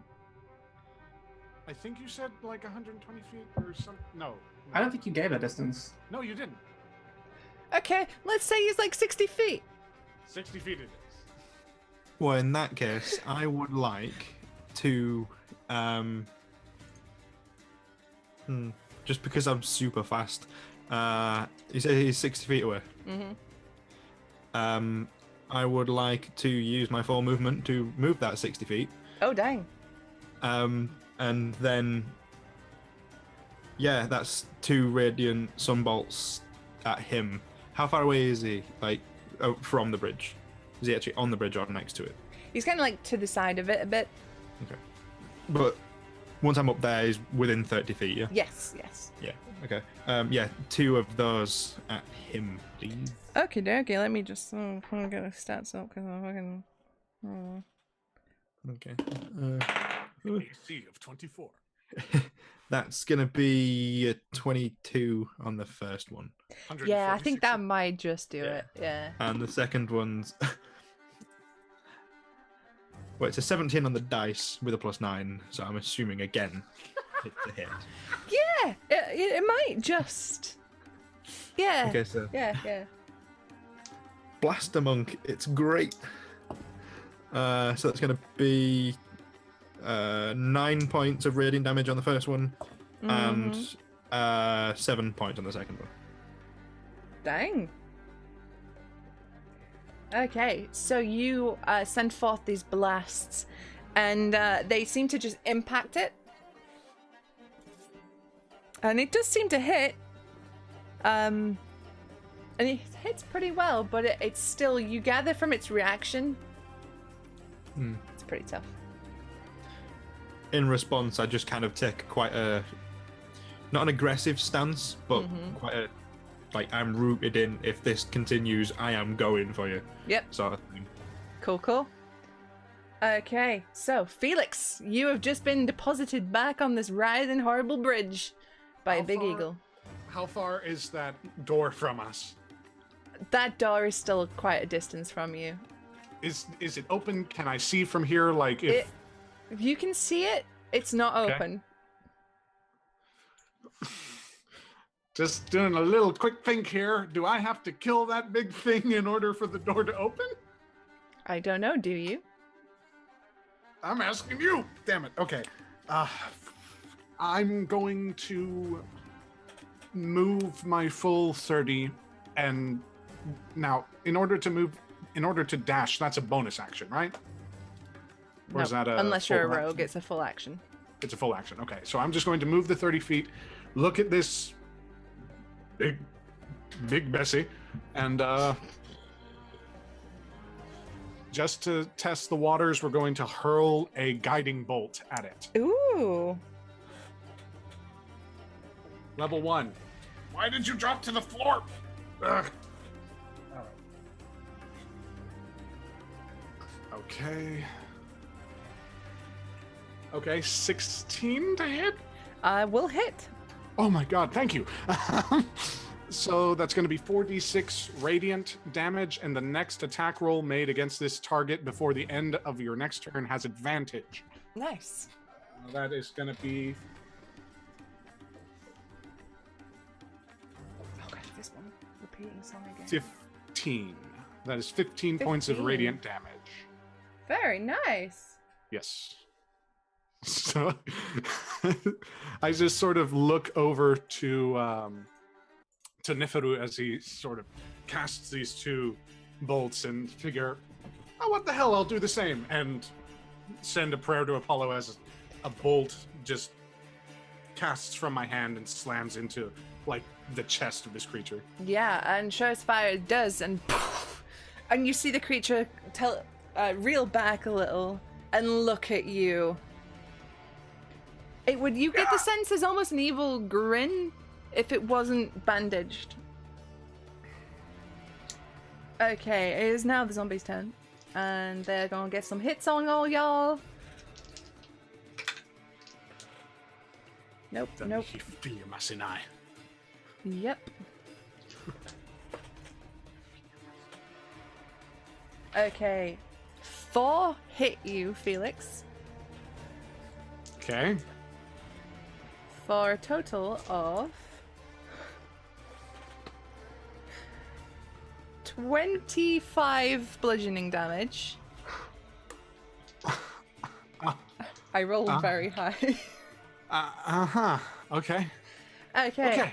Senamut. Going after you. That's 1 hit. 1 hit. You jamming it for 5. Neferu. Nope. 1 hits you for 4. And Kamet is still an eagle, so they can't reach him. Okay. Oh no. I would be on the bridge, like, as an eagle still, but I would have been, like, on the bridge Okay, behind you him. landed. Okay. Yeah. So they're gonna try and hit you too. What's your AC as an eagle? 13. 13. No hits on that one. 1 hit on that one. For 2 points of bludgeoning damage. Okay. Senenmut. I think my goal here is still right now just clearing the area around us, trying to make it safer for the people with like good ranged abilities. So I'm gonna keep cleaving and cutting and doing that stuff. So that's 20, not nat, on my first one. Yep. Just assume if it's in double digits, it hits. Okay, well, 13 slashing on that one. I'm just gonna keep attacking whichever is closest to me. That's another not nat 20, so 12 slashing on the second one, and then I will do another shield bash. Cool. Put one down on the floor. And that athletics check is 26. So I'm not even gonna bother rolling for that because it's not gonna be able to beat that. Okay, so you just cut through him again, knock another one down. You're making progress. You're making a channel. Kamet. Okay, so I will drop Eagle Form. And seeing that Felix got bashed just now, like mega bashed, I will cast a 3rd level life transference. Ooh. So I take 4, 6, 14, 20 points of necrotic damage, and you regain 40 hit points. Oh shit! Well, that puts me next to Max. So time out. You like literally give your life force to me? Yes. Well, actually, no. There's a weird little thing here. I think I'm resistant to necrotic damage by default. That half my damage to me, therefore half the healing to him. So you only heal for 20 then, and I only take 10? I That's guess still- so. If you're that's resistant still- to necrotic, then yeah. Yeah, That's still more than I had, so Yeah. it's fine. there you go. Or well, hypothetically, if you wanted to deal 60, or never mind. I'm thankful for the help. I ain't complaining. I ain't complaining. Does it say like damage dealt or damage taken in reference to you? It says you have resistance to necrotic damage. I mean the spell. Oh, Because if it says like twice the damage dealt, then it probably ignores that you're taking less. If it says damage taken, twice the necrotic damage you take. yeah, then there is. Yeah, so it is affected by resistance. That's fine. Okay. Again, still more than I had. It's worth checking though, because dang. Okay. Yeah, and yeah, I don't think I have much else I want to do. I'll just push forward a little bit with my movement.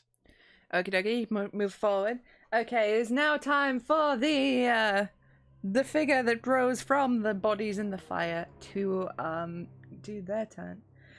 And they're going to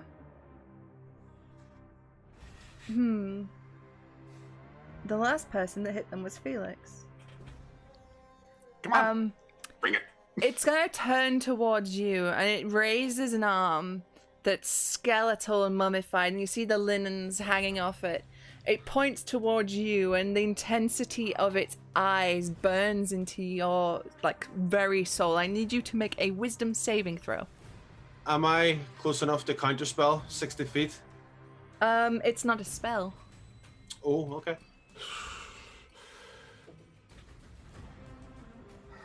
15. 15. So close to succeeding. That's fine. How much do I take? What do I do? You don't take damage. You are now frightened of this creature.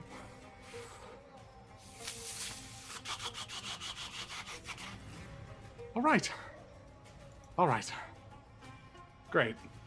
I mean, that makes sense. Okay. And then it's also going to... Ugh.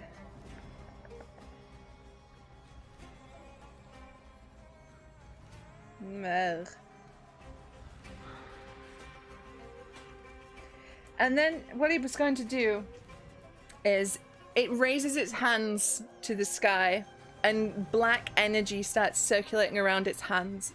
And you hear it chanting something. You're not entirely sure what it's chanting.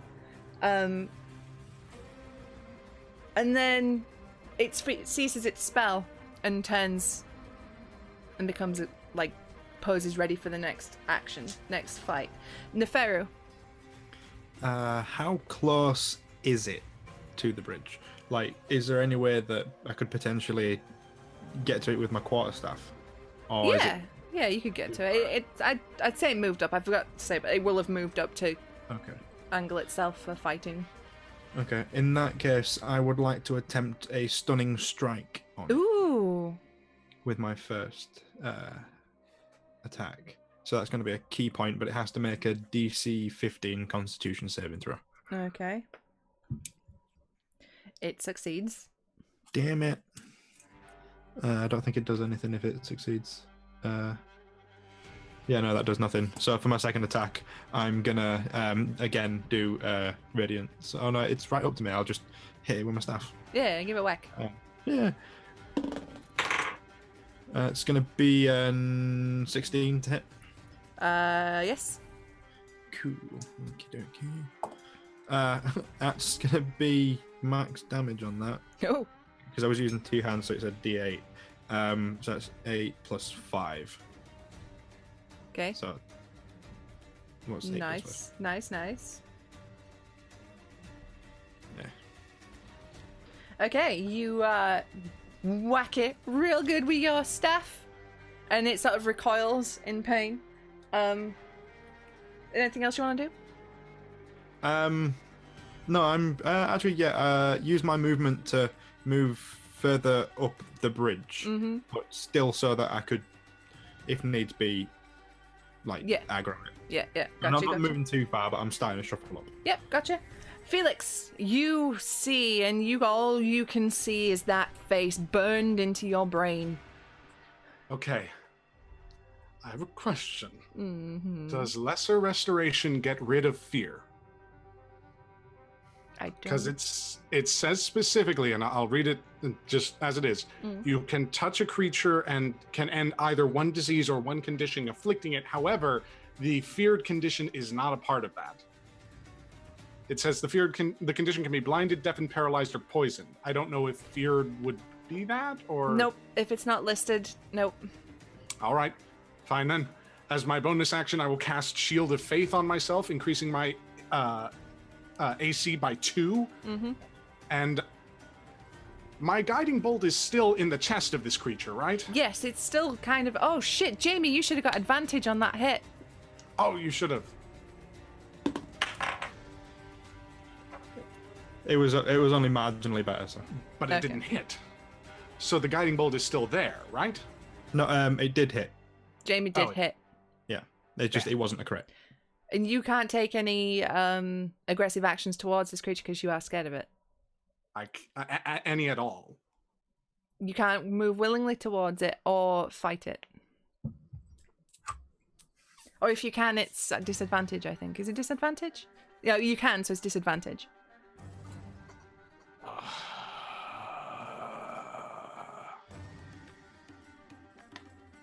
This fucking song. I need to get rid of it. Okay. Okay.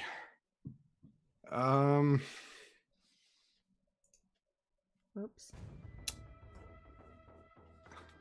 Now, I can't do it. Does that mean that a spiritual weapon under my control can do it? Is that... No, I control the spiritual weapon. Yeah, so... you control the spiritual weapon. That was Fuck. good Okay. attempt, though. I appreciate the attempt.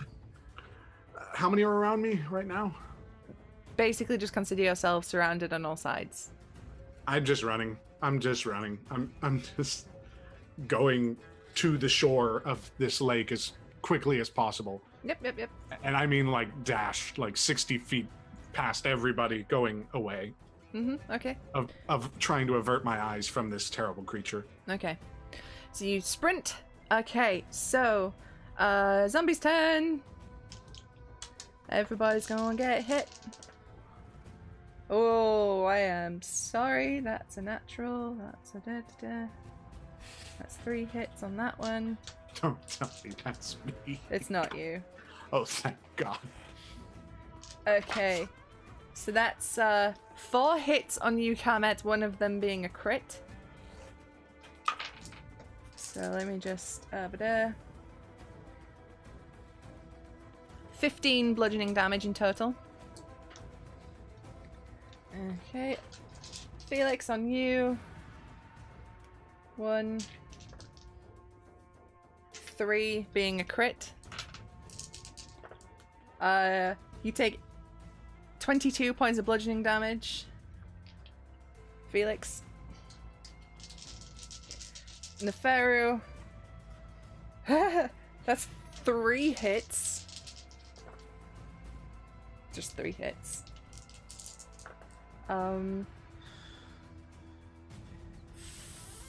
Fuck, math's hard. 7 bludgeoning damage to you total. And Senenmut. 1, 2. For 11 bludgeoning total. These zombies are rolling well. Okay, so Senenmut, you've just been clobbered by a couple of zombies. Okay, The edge of the lake is in sight. You are close. Okay, well, I'm gonna bonus action to second wind first. Just Yep. top myself back off, you know. So that's 15 health. Uh-huh. Let me get that back on. And yeah, I'm just gonna make 2 attacks, try and clear things out in my way, and then keep moving. So 26 on the first attack. Jesus. 6 that one hits. Maybe, yeah. Only 10 slashing damage though. Rolled low on the damage. That's cool, that's cool. Okay, so you're doing the / bump. I already used my bonus. So Oh, it's you just did. Okay, / /. Okay, so you cut your way through and clear a path, push forward. You are like at the edge of the lake by this point. You've fought hard and beaten back the waves. Okay, it's now time for the guy, the mummy lord. Guy. He is going to. Where's my PHB? What have I done with it? Shit. What? Tits. Okay. Well, he is going to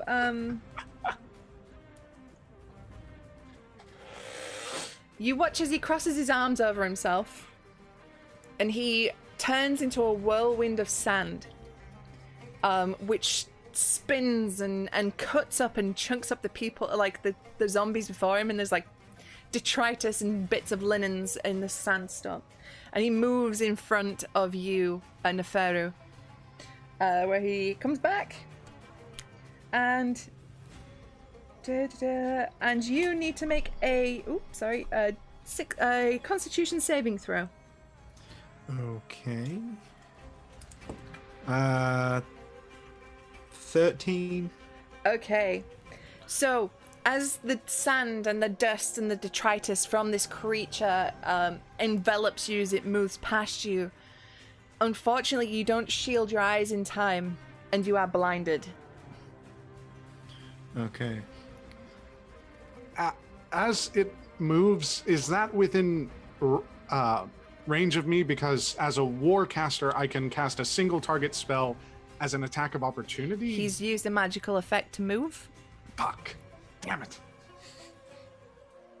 Bastard. Okay, so Neferu, you are stood ready to fight, but you are blind. Okay. Do I still get a sense of where he re-emerged? So if I were to attack, I'd Yeah. You could see, when you were shielding your eyes from the sand, you could see that he was in front of you. So you know he's right there. You just can't see right now. You got a lot of sand in them eyes. Okay, in which case, I would like...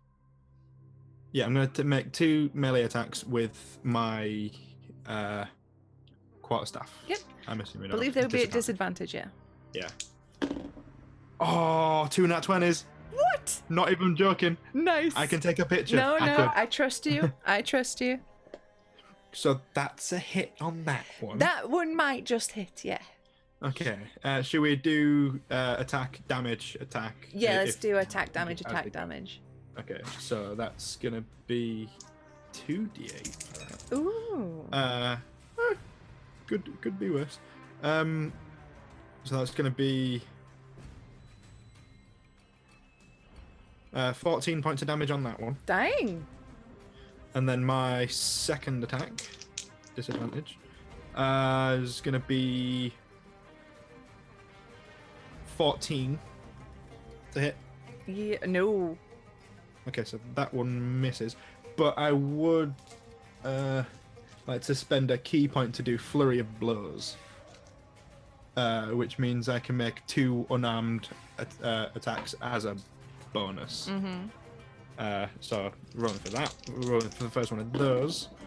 That's going to be a 19. Yep. Okay, so that's going to be my martial arts dice at d6. So the first one is going to be 10 points of damage. And the second one, we'll see if it hits. That's going to be a 16 to hit. Yep. Okay.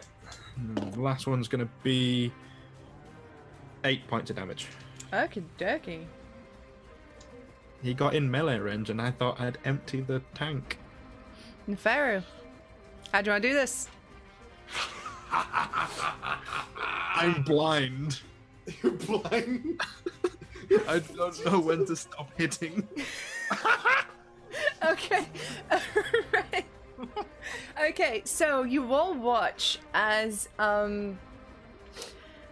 Neferu, blinded, with his eyes sealed shut tight, strikes true to this creature, and it's almost as if for a second you see his body, his head, turn into that of an eagle. of a bird, and he is just blow after blow after blow, and his hands almost shine with like a golden energy as he just pummels this creature into nothingness, and it just crumbles before him.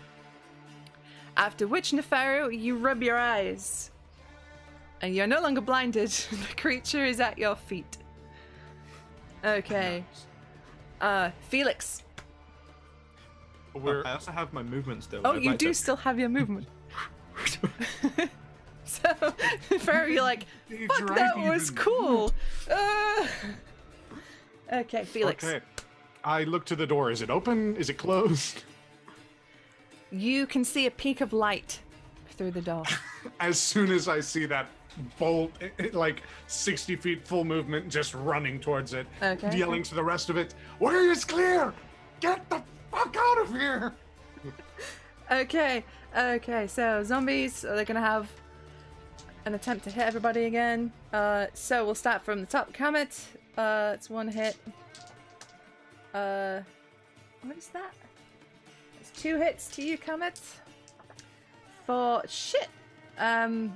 11 bludgeoning damage. Senenmut, that's 1 hit against you for 4. Neferu, that's 2 hits there. Yeah, 2 hits for 12 bludgeoning. Felix, what's your AC at now? Because you got Shield of Faith. 17. 17. Ooh, you lucky fucker. That's 1 hit. 1 was a crit. Okay, so okay. 14 bludgeoning damage. A-okay by me. Okay, right. Senenmut, the door is opening in front of you. You hear the great doors. You see light spilling out from between them. I'm gonna keep like making my way towards them, not rushing, just Mhm. trying to make sure the way behind me is clear so that everyone can follow. Mhm. Does that involve cutting down some more zombies? No, I think you're pretty much good at this point if you're moving, unless you want to like stay right at the edge and just chop them as they come, just in case any try and follow out. I'll start moving away, but I'll put my sword and shield away and start using my longbow, short bow instead. Yeah, okay, that's perfectly Kind of fine, thing yeah. together. So I'll just roll up 2 hits. Yep. What's my ranged attack bonus? That was 1 less than my normal. So that's a 24 on the first one. Yep. 3 piercing. That's a terrible roll. Mm-hmm. And another 23. Yep. On the second one. And 1 piercing damage. Okay, so you fire off, pew, pew, and they hit the zombies. They don't knock them down, but you see them there with the arrows sticking out of them. Okay, so after Senenmut, Kamet. You're muted, bud. Just gonna continue doing the run to what I believe is safety. Just Okay, yeah. sprinting now, trying to keep clear of anything that's gonna hit me Mm-hmm. as best as I can. Yep, as you run, you know, you feel hands clawing at your robes and at your feet, but they don't impede you. You're alright, you keep running. That guy's donezo, so get out of my initiative. Neferu. Yeah, dash. Just sprinting. Okay. So it's just the general goal for everybody now to just get the fuck out of Dodge, yeah? Yeah. Yeah, I don't Okay. think we're gonna stick around to loot the room of a lake of fire. Yeah, I think we're good. I think we're Okay, good. so there's no need for initiative anymore. So you all make your way back out the other side of this lake, and as you do, you know there's a few errant fists swinging at you. They try to swarm and overwhelm you, but you manage to dodge out of there. And you are stood now before this great gate. You can see 1 or 2 stragglers trying to make their way out of the lake, but they can't. They are bound to that lake. So you could be stood a foot away and they can't touch you. Well, I'll wait till the other 3 have gone through and then I'll go through myself. Okay. I'm gonna just stand at the edge of the lake, just out of their reach, just looking at them, just for a minute. then turn and walk away. Okay. I waste very little time from it getting off of the lake to get into the gate because I feel like personally I've earned it. Okay, so you make your way through the gate. As you do, it leads you to an oasis. You see 2 ponds of water separated, around which, on the left, are 12 statues of a man with a jackal head. On the other is the... Ooh, I've scrolled too far down. Is 12 snake statues. There is no gate at the other side.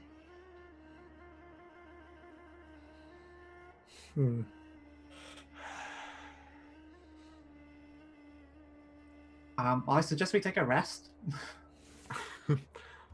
Might I suggest a 30-minute breather? You certainly can take a short rest if you so desire. I'm You okay. see Felix just sort of drop to the ground. It seems like a good place by the oasis. Spend some of those hit dice. Yeah. Yes. This is the most hit dice I've ever had. I'm expending 5 hit die. I'm only spending 2.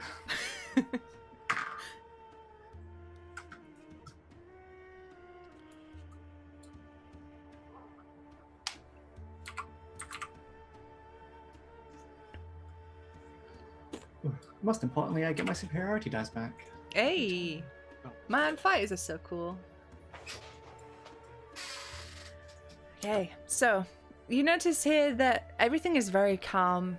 There's no life, there's no trees, no birds, no breeze, but everything is calm and still. Including the water, which is flat like a mirror in each lake, well, pond. Water feature, let's go with that. Very much look like palace gardens.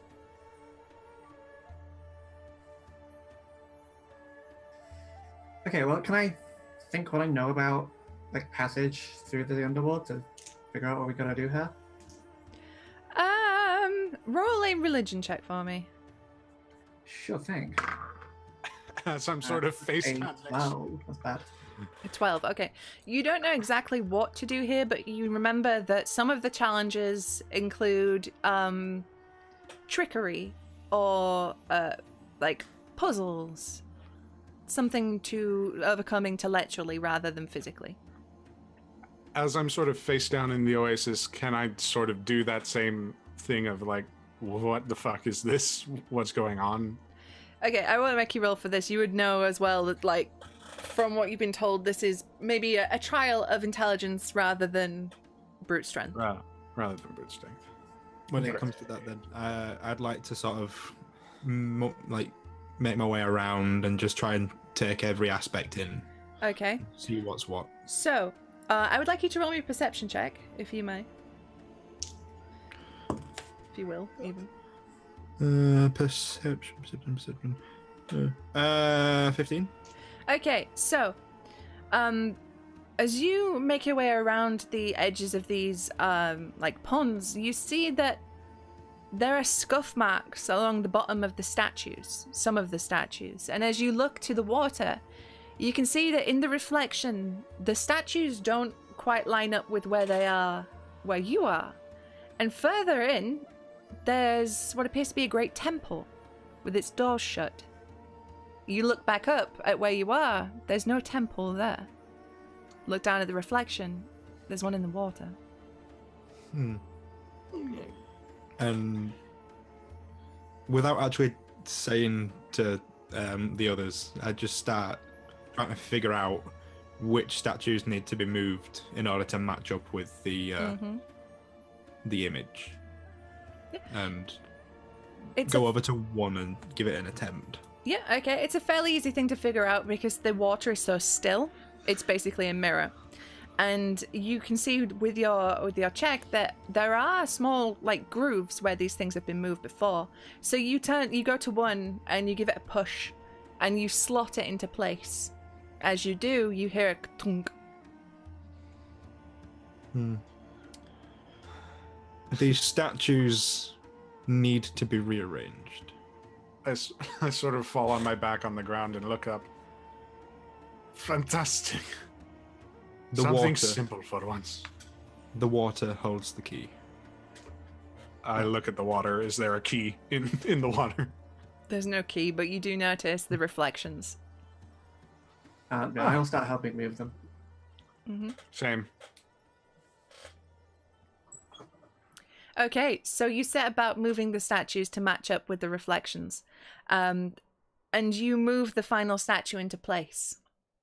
There is a solid and loud clunk and the sound of a door opening. As you look to the water, you see the temple within the reflection has opened its doors. Yeah, there's still no temple There's door. still no in temple in your version. Were we moving both sets of the statues while we were doing this? Yeah, both sets needed arranging to match up with the reflections. I see. Is it the same reflection in both bodies of water? Yeah, they both are. Well, one side is jackal-headed men, the other is snakes. But they match. You know, the snakes are in the snake pool, the jackals are with the jackal pool.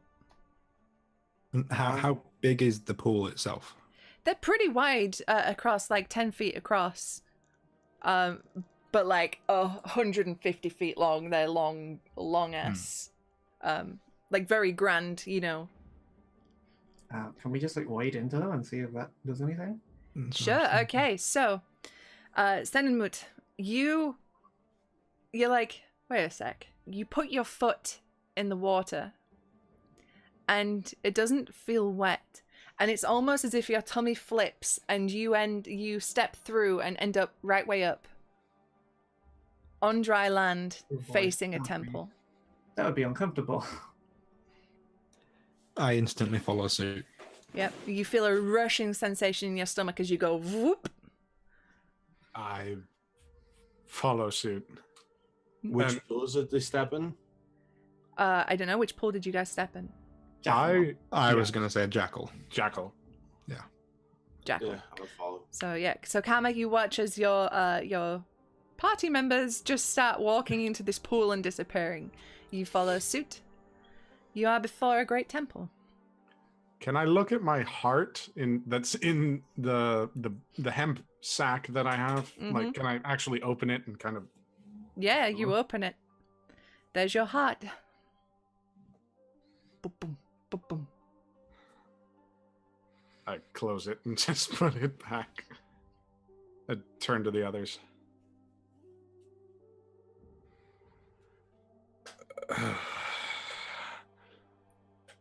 I do not know the customs beyond judgment, but I am assuming a lie would not do me well. My name is not Felix Decimus. In my life, I was known as Gaius Antistius Felix, servant of the legions of Mark Antony, deserter of the legions of Mark Antony. After in Alexandria, he and Cleopatra, the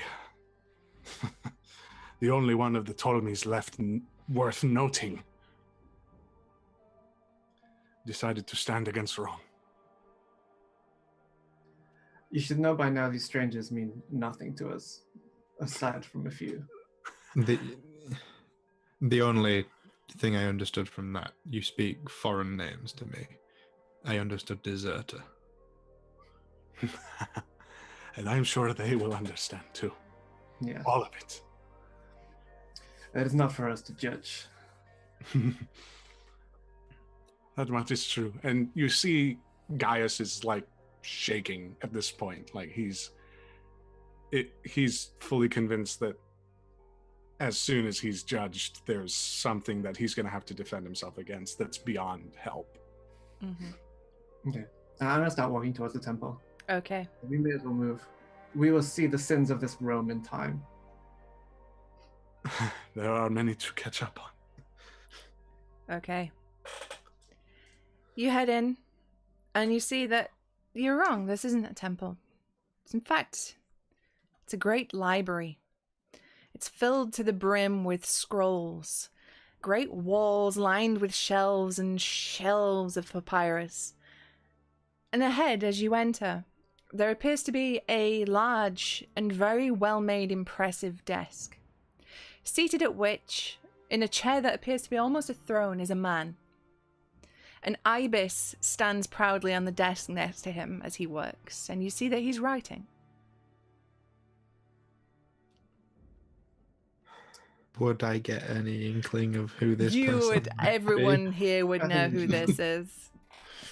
Hey, boss. Just for the audience, who is this lovely This gentleman? is the Egyptian god of knowledge and writing and basically everything, Thoth. Ah, Now, I think I just kind of look around this library and I could stay here for a lifetime. Another one at least. I,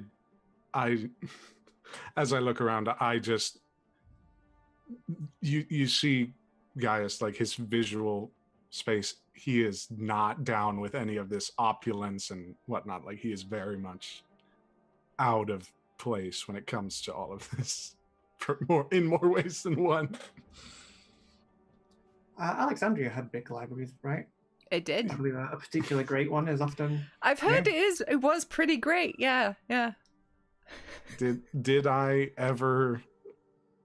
I guess I would have seen the Great Library. Is this Yeah. bigger? Oh, way bigger. Okay. Great.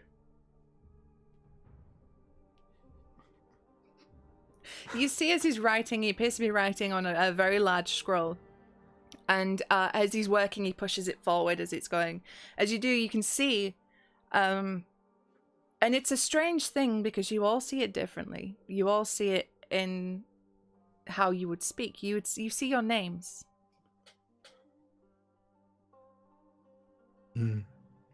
How far away are we from the desk and him? Oh, you're not not that far away, like 30 feet at the least. I'd make some sort of approach, but I would drop to a knee and bow in the presence of a god. Yeah, I'd like slowly walk over, probably looking over the shelves as I do so, just like reading the names of the things on it, and then also go into a kneel. Okay. He continues writing for a moment and then stops. And he puts down his stylus and looks down at you. So I see you've made it this far. Well done.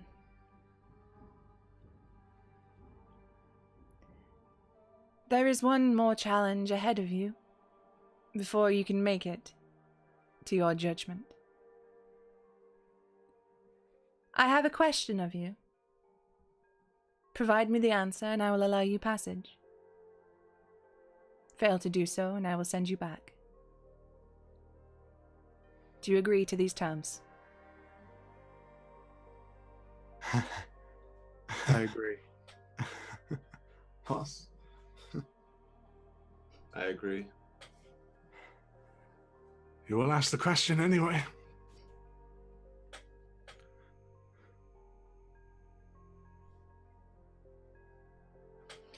He takes a deep breath.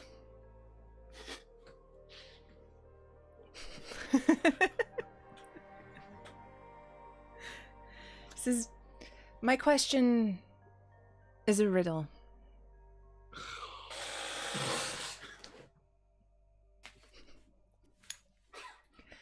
It holds most knowledge that has ever been said, but it is not the brain, it is not the head. To feathers and their masters 'tis both bane and boon, one empty and one full.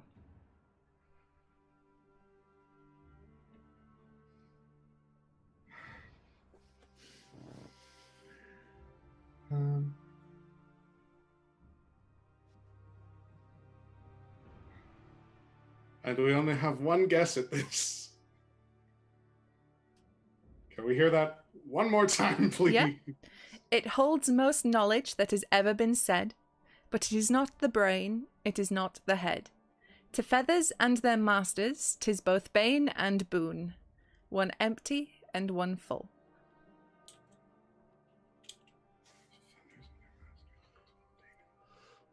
One empty, one full.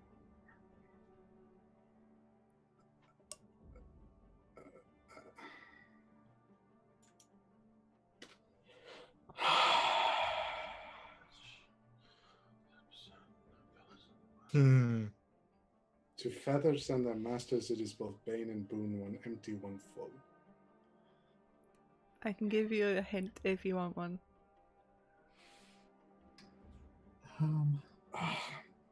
A few more seconds of suffering, I think. Yeah, I'm altering between two choices. Same.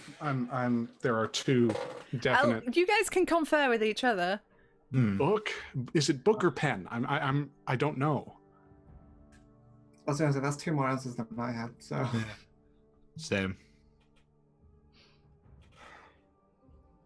Because it holds all knowledge, but it's not the mind, and it can't be as simple as library. And he specifically mentioned feathers, both Bane plucking the feathers and Boone, the writing utensils. So a book? Anyone want to say anything before Feedback. No. Felix gives the answer? Why is one empty and one full? If it's a book, I suppose, but Perhaps things written down and things yet to be written down? I don't know. So what was that clue you were... No, the clue. Just like consider where you are, Okay. who you're talking to, like what his whole domain's about. Knowledge. Obviously, we're talking to the god of knowledge. it's the one empty and one full thing that I'm Mm. tripping over. Yeah, that line isn't the greatest line, but this is the best riddle I could get at the time. So don't put too much weight on that last line. What's the hint? The hint was library and stuff, where wasn't we it? are. Thoth is the god of knowledge, writing, scribes. So book is probably a good hint. Or a good answer, but is it the answer? Well, we have to give an answer. I mean, I guess it could be like this, the pens being made out of feathers. How is that the boon as well? Because it allows the knowledge to be passed. I guess. Could it be as simple as papyrus? Holds the knowledge of man, How is that the bane? People though. harvesting again the feathers for the pens. But it was the bane of both feathers and their masters. Yeah, the bird be down a feather. But it's the bane of feathers and their masters. But is the bird the master or the person? You would know that animals within Egypt like belonged to masters. So you would know that, like, as far as this goes, the master is the master of the bird. The owner. The owner, yeah. Okay, so I guess it is a stylus. It seems to make the most sense, right? Right. Mm-hmm. So Have you an answer? I believe we do. I believe we do. I looked at Neferu to say it. There you go. They're like a representative, I'm the wise one. I'm a warrior monk. I spent my time hitting things. I'm with- just a Okay, warrior. as nobody comes forward to answer, Felix steps forward. Is the answer papyrus or book, everybody? Which one? I was going with neither of those, so Yeah, I was going for like quill, stylus, sort of yeah, stylus. Cool. writing utensil. Stylus. I have a scribe's tool. I will take one out. Okay. So, Felix points to that, the writing utensil. so Thoth looks on and smiles as Senenmut digs around in his pack for a pen, like, I got a pen! And Felix is like, oh, it's a pen! He looks on and smiles. He says, 2 bodies have I, though both joined in one. The more still I stand, the quicker I run. And as he says this, the ground beneath your feet begins to give way and slipping down as though you were sands in an hourglass, and you find yourselves falling and falling. You land at the ground after what feels like an eternity of falling. You land into another great hall. But this time you look up and you see that aligning the walls on either side are rows and rows of seats. Seated within are gods. And they all turn to look at you as you land on the ground. You look up immediately to see Anubis, his jackal head looking down at you as he offers you a hand to stand. You look beyond him to a grand set of golden scales. A woman perched atop in a white linen dress. A feather laid on one side, the other side empty. Beyond the scales, you see Osiris presiding over the affair. He looks down at you with a hint of interest. His skin green, his arms crossed, the crook and flail within them. To his left stands his wife, Isis. They watch as you are beckoned forth to place your hearts upon the scales. I will happily approach first. Pretty confident about my life. Okay. So, Senenmut, you step forward. You take out your canopic jar. Beautiful and undamaged as it is, perfectly inscribed with your name. You place it on the scale. There's a moment where the scale dips, but as you take your hands away, you see that the feather sinks lower than the heart. Osiris beckons you towards him. Yeah, I go. Okay. So, you guys watch as Senenmut steps forward, places his heart upon the scales, then moves to stand next to Osiris, who turns and watches. I gladly step up as well. Okay. Neferu, you stride forward, proud. You present the box. You place it confidently on the scales. It balances. Osiris smiles and you're allowed to proceed.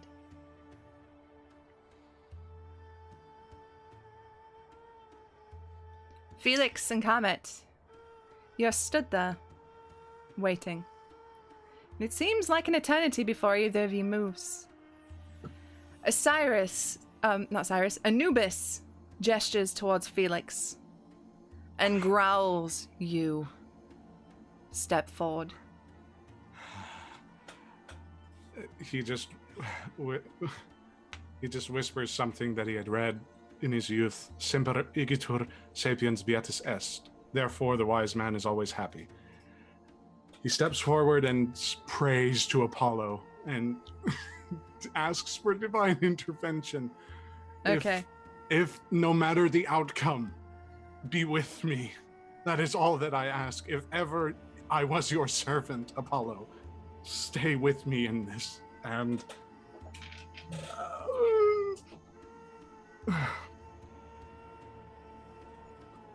doesn't do anything. And Okay. I hand my heart to Anubis. He gives it back to you and bids you put it on the scale yourself.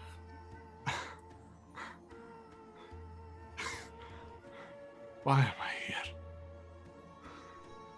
Why am I here? And I drop the heart on the scale. Just Okay. done As with you it. approach, you see Ma'at above the scales, and she looks down at you. She gives you a soft smile. There's a moment, just a moment, when your heart is lighter than the feather. It drops before rebalancing. And Osiris gestures to you to step forward. I look up to Ma'at, sort of curiously and walk forward. Comet, you are the last one. I just stride forward with the cracked black jar Mm-hmm. and place it on the scale, confident. Okay. I know the outcome. As Comet steps forward and places his heart upon the scale, you see the heart plummets. Ma'at's feather shoots up. The imbalance is great. And the entire courtroom stares and looks at you, Comet. You hear a growl out of your line of vision, but you know what this is. Stepping forth from the darkness is Amit. She strides forth and sits. Anubis reaches down, takes your heart from the jar, and throws it to her. She clamps down on your heart, and it is swallowed and gone.